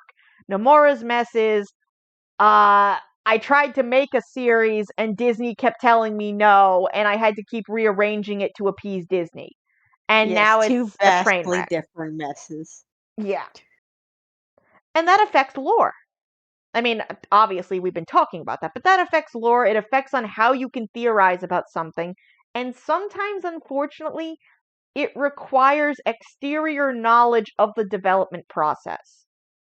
Scott's always been pretty straightforward about his development process, so we don't have to speculate on that. Kingdom Hearts, on the other hand, Nomura, as far as I know, he's open about certain things, usually with his actors, but not so much with the Mm. public. Like, him and Haley Joe Osment have a very good working relationship, which is why Haley Joe Osment was really excited when Nomura was going to create Vanitas as a character. Which I loved Vanitas, at least in concept. Yeah, I liked Vanitas in concept, but again, in execution, I have mixed feelings about Vanitas. Um, and also, again, a lot of speculation about Kingdom Hearts is more about the creator and how he goes about doing things versus it's not that Scott doesn't get criticized for that, but usually the community is more usually at each other's throats about how lore is supposed to fit Mm. together, not so much at the developer most of the time. Which I think makes a bit of a difference. It does. It really does. Um I honestly am curious as to why Scott is clarifying some of this stuff now going forward into FNAF My and guess why. is it's Go ahead. going to be relevant in the near future. I mean, I kind of hope it is, but at the same time, if it's just the clarification for an old plot point, I'm okay with that too. Hmm. But in reference, again, not really trying to go back to MatPat, but MatPat, the whole Gregbot theory, he goes on this giant tirade about how, like, robot kids have always been a staple of the series, and I can't agree with that. Animatronics that look like children? Yes. Anima- Totally. animatronics meant to replace a child? Yep. Yes. Robot children? That's where it Debatable. gets iffy. Because define what a robot child is. I know that's like lawyer speak, but you actually have to define what you mean when you say robot child. Because there's difference between some of the examples he used was like some of the dolls from the wood carver. Those aren't robot children, those are dolls. The only like solid, yeah, it was a robot child that we can actually point to is probably Charlie Emily from the novels. Right. Who started out as a robot child. Right. And it doesn't really count if you talk about like Lonely Freddy, because the plot of Lonely Freddy is that children are walking around with Freddy dolls that talk to you like people, and then at the end they steal your soul and they shove you in the Lonely Freddy doll and they take over your body. And there are several instances of this over the Tales for the Pizzaplex series and Fazbear Frights. And then if you look at the first story that Eleanor gets introduced in that particular case, again, we have a person, a young girl that starts out as a young girl and slowly gets turned into like a trash creature because she's being Right. replaced with trash. Which is a bit different than what Matt Pat's implying. Right. At this point, you know, what is it? Arkham's Razor, I think it's called. The one that people use to describe how the simplest solution is usually the best solution, Yeah. especially in a series like this. Where in Kingdom Hearts, it's actually the opposite. Arkham's Razor actually is a detriment in Kingdom Hearts theorizing. Because the plot is so overly convoluted and complicated in a way where, Usually, if it's too simple, it's not the right answer. yeah. Where with FNAF, it's usually the simpler answer is the solution, but also in a very specific context. Usually a context that the community hasn't figured out yet. The simple Hmm. solution, and it's officially been confirmed about Fredbear's Family Diner in the encyclopedia, is that FNAF 4 location is Fredbear's Family Diner. It's just the fact that originally when Scott was making the games, he didn't really expand on Fredbear's in the mini games. He does the same Hmm. thing later on with the puppet, where, again, same mini game, give cake to the children, reveals that the puppet is there, but he doesn't actually have like a present box in that location to show the puppet in the restaurant while Freddy is giving cake to the children. And we find out it's not Freddy, it's Fredbear. And then Charlie, oh god, don't call her Charlie. The puppet gets killed outside. Child. Yeah, Yeah. child. Child that becomes the puppet gets killed outside. Obviously, we get to FNAF 6. He expands on that whole thing. He shows us, yeah, in that particular pizzeria, there is a security puppet to protect the kids. Yeah. P- Point is that as time goes on, little details are added to Enhance things. informa- Yeah. information we didn't previously have. Where with Kingdom Hearts, the information that we usually get just makes things way more fucking complicated. Like literally, it's like sometimes I feel like Nomura just makes it worse on purpose to laugh at us, to troll in a different way than Scott.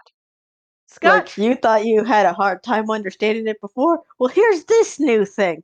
But that doesn't help us at all. That just makes it more complicated. There you go. and if I'm gonna compare the structure of Kingdom Hearts versus FNAF, I believe the first 4 games of Kingdom Hearts make a complete story, and I think that was mostly the intended conclusion to that project as of where it was at that point. Most likely. Because Birth by Sleep as a game opens up a whole different can of worms that the first 4 games didn't bring up. Kingdom Hearts Yep. 1 and 2, Chain of Memories, and 358 over 2 days. If you package them together, yeah, you still have some questions, but overall, it makes a complete story that you can then look at, critically, Yes. From a creative perspective. And not all of the things that are unsolved in those sections need to be solved. They're Yeah, just kind of like additional. it's cohesive enough that you understand generally most of the information presented. Right. Kingdom Hearts only became more complicated when Birth by Sleep was released, and then Nomura went back to every single one of those games and basically retconned all of them to add cutscenes that were not there before to embrace the Master Xehanort plot. Oh yes, and then when anyone asks about theorizing in terms of the plot now, they always reference back to things that technically didn't exist until Nomura added them in. Right. And he added them in specifically as a retcon. That is like a fact. Because it was not there before. It was not part of the original plot. Versus FNAF, and I'm not speaking for everything that Scott has ever done. Scott has confirmed the major retcon that I ever did was literally, the one retcon that I won't say out loud. And we all know what it was. It was Dream Theory. It was the box. It was it Yes, was the not box. giving it was not giving the audience the box, which everyone had a melty about. I get it. So angry over that box. But moving forward, Scott has tried to make things more clear, even if he's done it in a metaphorical sense. The only criticism I can really honestly give to Scott is I think we need to have a big sit down with the community and say whether the books are canon or not, or you at least specify how to use them. How do we use them, Scott? And Yes. because he's given the whole the post that he had before where he mentioned that, hey, use only books to solve backwards and only certain books to Hmm. do this. That was a fine Quite. post. Yeah, because quite honestly, if he told the audience what they should be doing with the books, it would make things so much easier. And he honestly didn't even say to solve with them.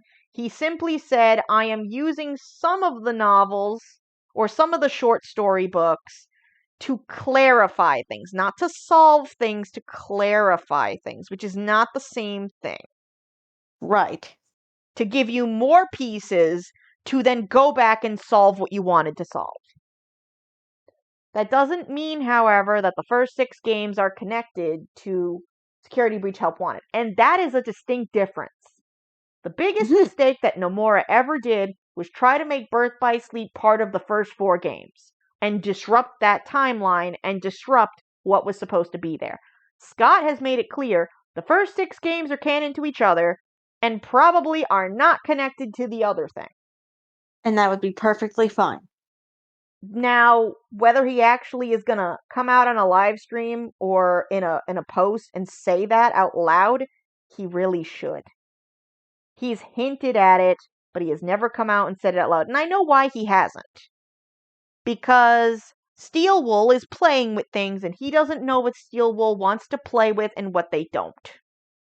So I think This he's is true. waiting until Steel Wool makes a decision before he ever comes out to, the fandom and gives that answer. Right, because the last thing he wants to do is give wrong information. And confuse them even further. And I don't think many fans take that into consideration. Is that Scott is trying to prevent us from ending up confused. Sure, he likes to play with us, he likes to troll with us. Going back to the encyclopedia from earlier, he likes to mess with us. He genuinely does. but I don't think he also wants to upset and really confuse the fans and make them fight with each other. Right, especially to the point of them not understanding anything at all. Right, because that's not fun.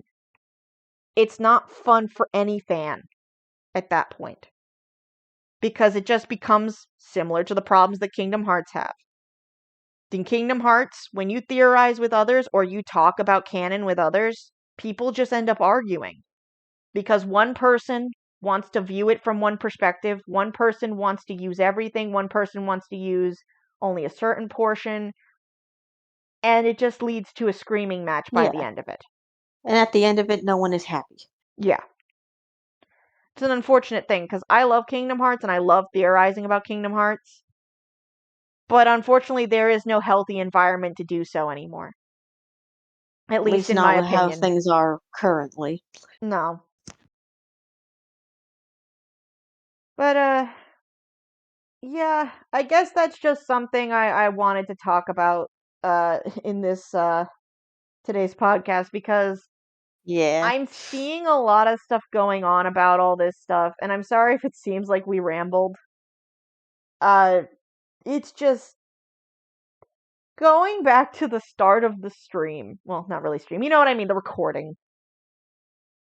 Yu Yu Hakusho is my favorite anime of all time.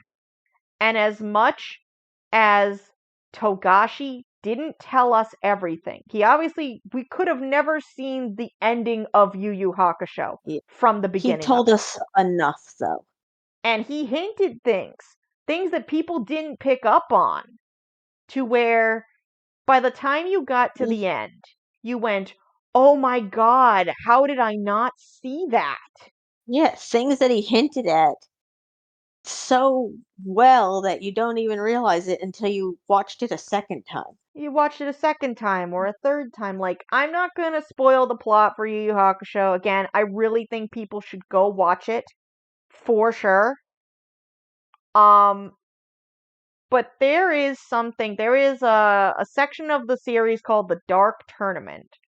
And towards the end of the Dark Tournament, there is some visual effects that happen when Yusuke is fighting.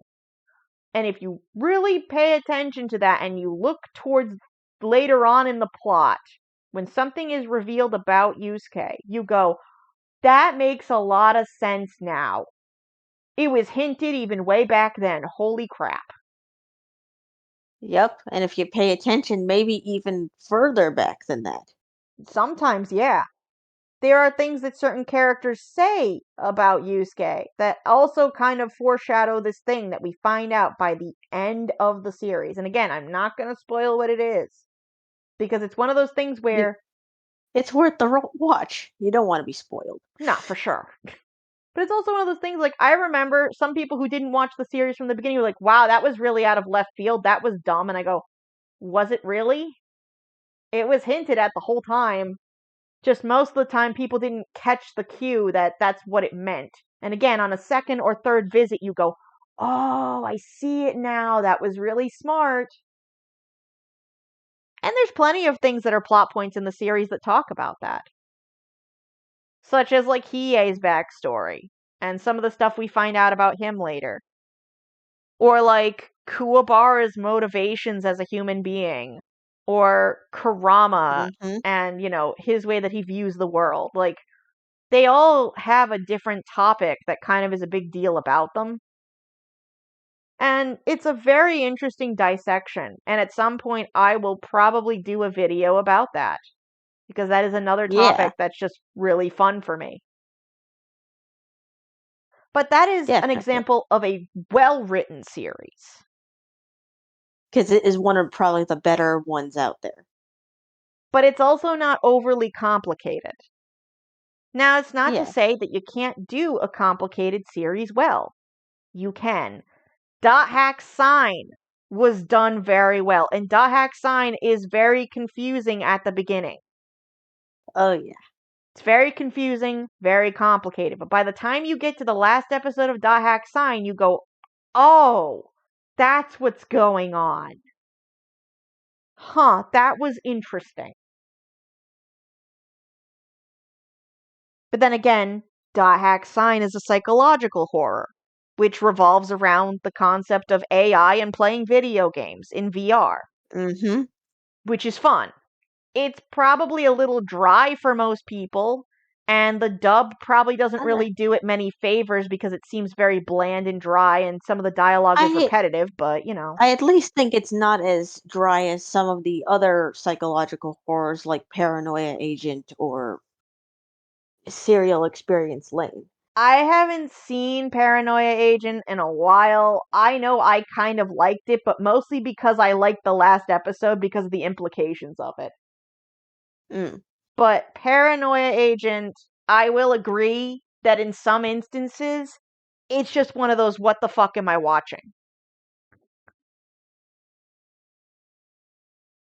And the progression of Paranoia Agent, I will agree that it's like okay, watch episode, person gets killed by guy with golden baseball bat. Next episode, another person gets killed by guy with golden baseball bat. Weird shit going mm, on. Weird fucking paranormal shit going on. What the fuck is this? yes. And it's like that for a while until it kind of clicks towards the end. So I can agree that something like Paranoia Agent, as much as I enjoy the ending, probably wouldn't recommend as a casual watch. Nope.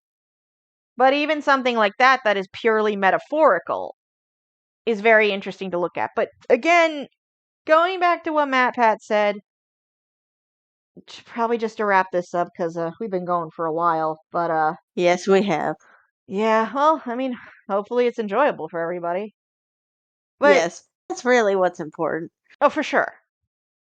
Ultimately, the idea that you have to have a very particular mindset to be a theorist is very It, isolating for other people. it's, it's bullshit, really.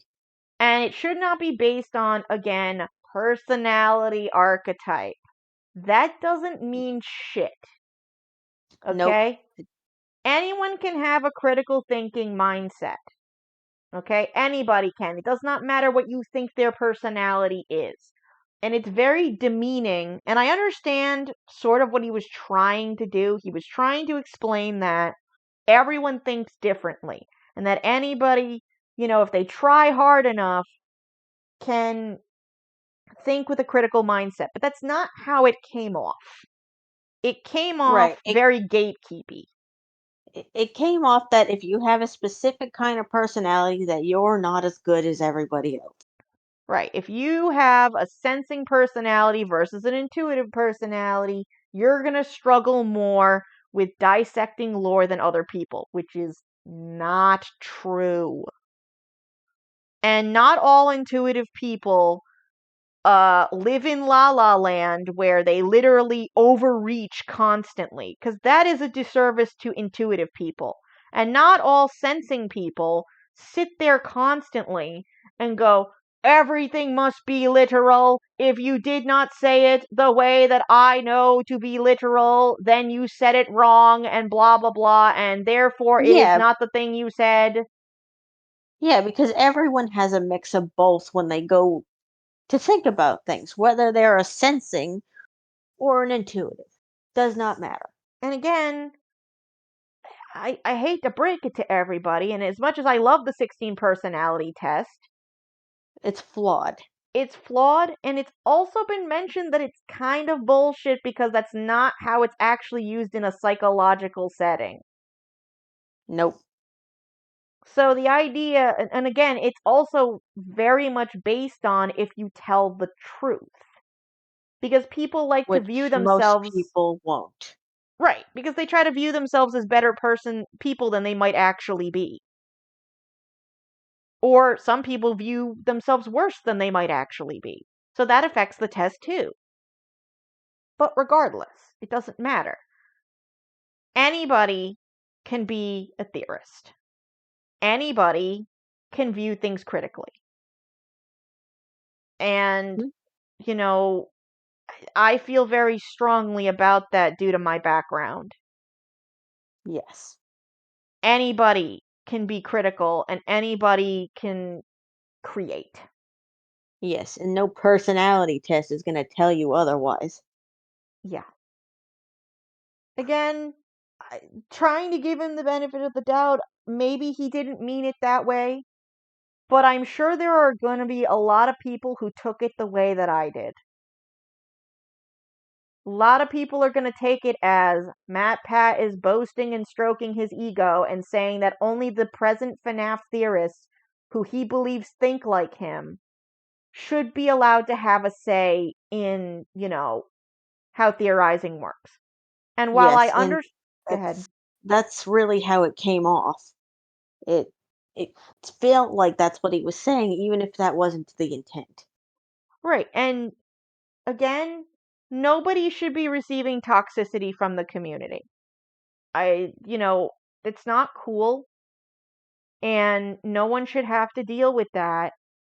But at the same time, you're on the internet and you're a grown ass man, okay?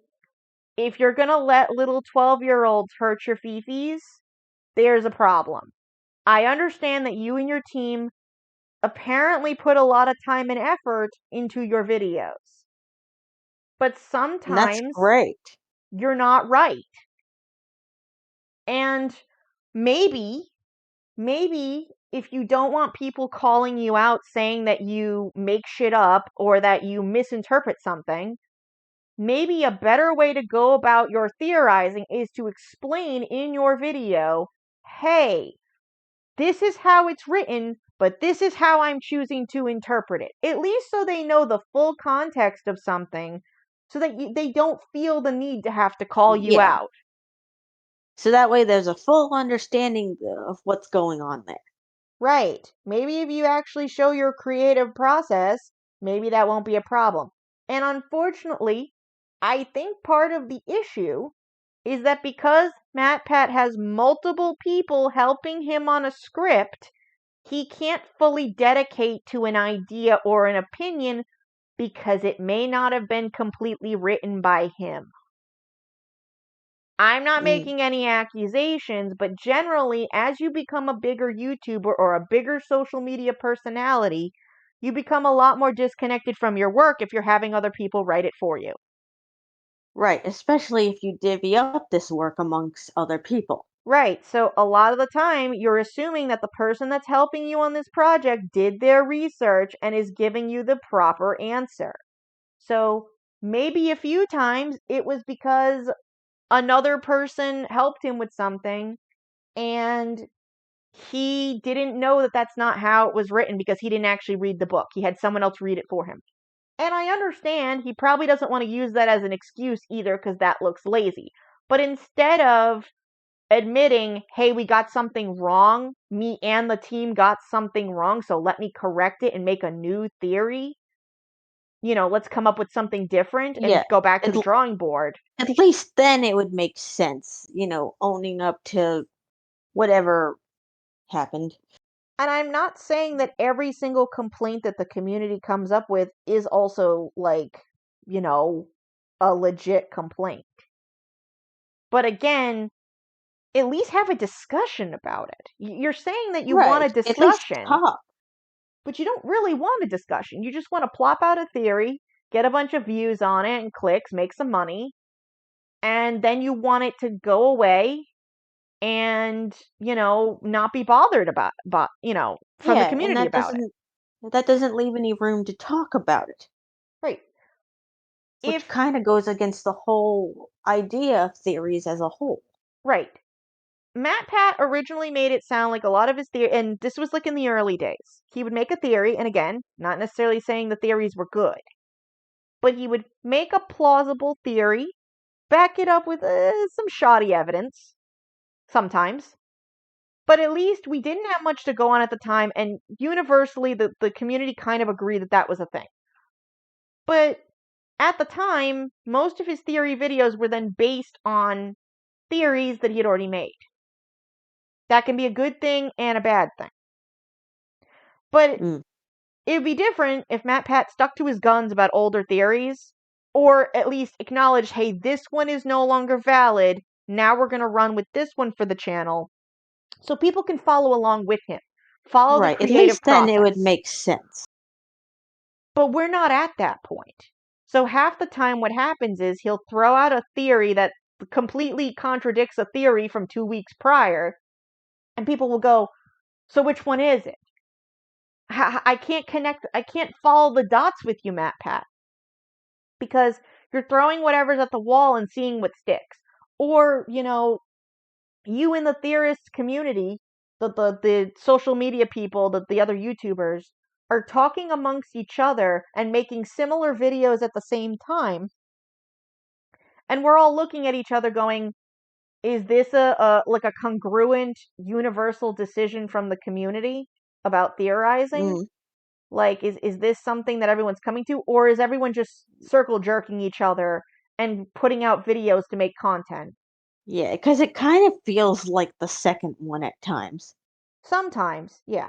And again, I'm not making any accusations, it's just an observation. I don't really know. Mm-hmm. I'm curious to know. I would like to know. But Yes. ultimately, the video that was published, and again, I'm not the only one who's saying anything about it. A few content creators did say something about it who were in the community. Uh, they made videos on it, kind of calling out MatPat saying, yo, what the fuck? What is this? And some of them kind of got lumped into stuff that they didn't ask to be lumped into, and I'm not sure if it was with their consent or not. Because there were quite a few name drops in MatPat's video. Because he put a whole, bar of, content creators on the bottom screen, and I'm not sure if he asked Y- them. Yeah, something tells me he probably didn't, but who knows? Who Maybe he knows? did. Maybe he did. Maybe he reached out and asked, hey, are you okay with this? I would hope so, but because that kind of puts their reputation on the line, especially when he got into the whole personality thing. I don't know if John from FNAF agreed to that, or if he endorses what Matt Pat said about the community not being intuitive enough, essentially. Right, because it's almost implying that these people agree with what your sentiment is. Right. But ultimately, again, I really hope that this isn't what it looks like, because Me that would too. be really shitty. That would be super duper shitty. And I'm not saying I want people to go over there and bother him, because that's not cool. No, it wouldn't be nice. I ultimately I would just like to see better content. I want Yeah. I like to see good theories.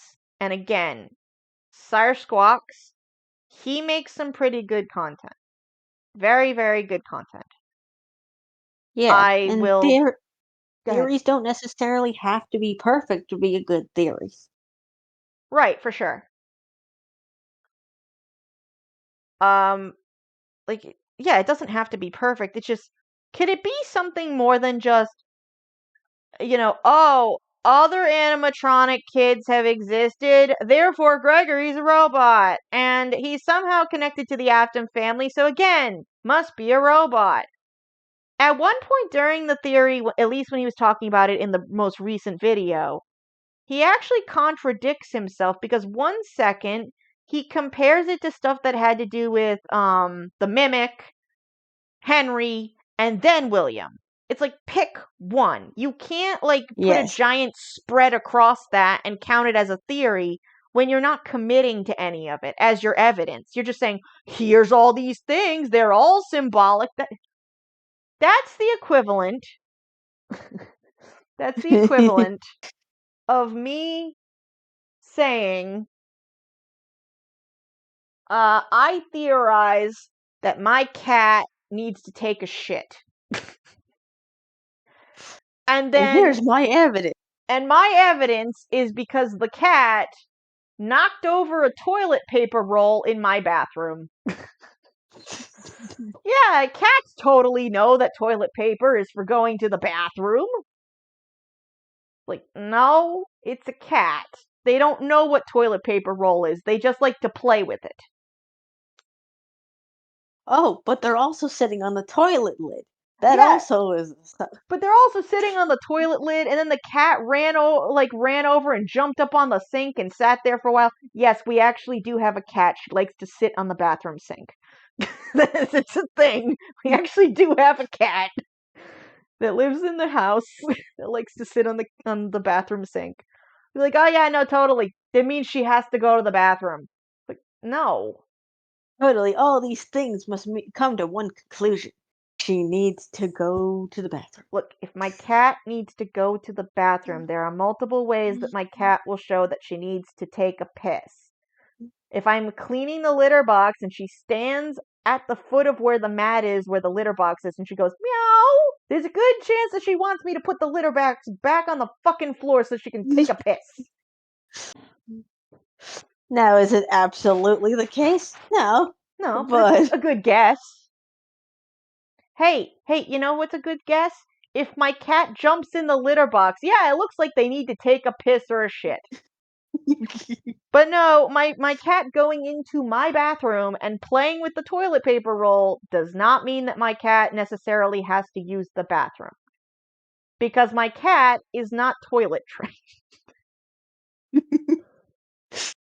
So I'm sorry, Matt Pat, but pointing out that there are similarities between the mimic, Charlie from the novels, and the fact that William Afton has made humanoid robots does not anywhere mean that Gregory is a robot. Those are all it does not unrelated. prove anything. I'm sorry, but that's not how that works. This thing exists in the series, therefore, it's like the meme that we used to see on social media. I think it started on Tumblr. The whole "in this essay, I will." Oh. Anyways, I am very hungry, and Yes, I got some things I need to work on, as I'm sure Aqua does as well. But indeed. as always, it's nice talking with you guys. Sorry if this ran a bit Yes. long this time. Hope Uh, you enjoyed. yeah, we have some content that we are thinking of talking about probably in another week or so. We're looking to determine if we want to do an upload schedule. It's just sometimes, like today, me and Aqua were talking about it. Y- Uh, we talked about how like some days we want to record, but then there's loud noise outside, Yeah. and that becomes a problem, especially because we have new neighbors that are moving in next door, and sometimes they bring really big trucks, moving trucks, some things to fix. They're fixing their house as well. So they'll have like big cement trucks come in making noise and stuff. So we generally have to pick a day where there isn't any major disruptions. And then like a Yep. week ago, because I know we haven't uploaded. Speak, please. We haven't uploaded in like 2 weeks. Last weekend we were gonna do something, and the people down the road were partying so hard for 2 days straight. Oh yeah. They had the music blasting like so loud. Yeah, that they were having a weekend party of some type. And like every day, all weekend, they had a party and they were just blasting music all the way until like 10, 11 o'clock at night. And, family comes home at night and we don't want to be loud late at night. So, Mm, at some point that might change, you know. But until then, we kind of have to work yes. around what we can work around. Do what we can. Yeah, for sure. But today was a nice quiet day when we got home, so we figured, hey, let's get a recording together. But we will try to start kind of moving towards a schedule. One upload a week Yeah. would be nice. What do you think, Aqua? I mean, I think it's doable. We'll Yeah. have to see. But we're not going to commit to anything, especially because, we got stuff going on, as everyone does in their life. So, Yep. as mentioned before in our first upload, this is meant to kind of be casual and to talk about the things we like to talk about. Whether you guys, Yeah. if you guys And have decide, fun. yeah, and have fun. So if you guys decide to listen to them, that's cool, you know? But because it's casual, we're not gonna really solidify like, ah, yes, I must do 2 videos a week and keep a schedule. Granted, I would like to never go past 2 weeks without an upload, so at least twice a month Yeah, would be nice. definitely would like to avoid going past a certain amount. Right, but at least once a week would be really nice. So we're gonna try and stick with that, but if you don't hear from us for 2 weeks at a time, don't worry, we will at least upload twice a month at minimum. Yes. And, again, that's not really a solid thing, but I don't presently see anything in the immediate future that will prevent us from uploading, less than twice a month. hmm And if for some reason that changes, I'm sure we'll let you know. Of course. We're always open to comments. I would love to hear some of your opinions about some of the stuff we talked about today. Again, gonna look over a few things. Just so you guys are aware, because of so we have multiple accounts that you can watch us on. The best place to watch us would be Rumble. So, that's Yeah. Rumble/Desk Junkies. Uh Unfortunately, because of YouTube's policy, even though this account has technically existed for a while, but I wasn't really uploading to it because we were still working some things out. I guess YouTube doesn't trust us enough because we don't have verification or whatever. And I'm not Yep. really interested in giving YouTube a picture of my ID. YouTube can kind of, suck my fat wiener. Um, so the only other way that I'm allowed to post links in the description of videos on YouTube specifically is if I have repertoire with YouTube. I don't know when that Which policy was put in, but it must have been pretty recent, if not in the past year. What were we going to say, Aqua? I said, which I'm not sure if that's going to happen anytime soon or at all. Right. So maybe within a month or two after we've been posting for a while, I'll be able to go back and fix some videos and put some links in descriptions and stuff like that. But as of right now, YouTube is not going to allow me to do that. So Unfortunately. if you want the videos that will most likely have the links in the descriptions, Rumble will allow me to do it, and so will BitChute. I think BitChute will let me do it. So I am going to look into that.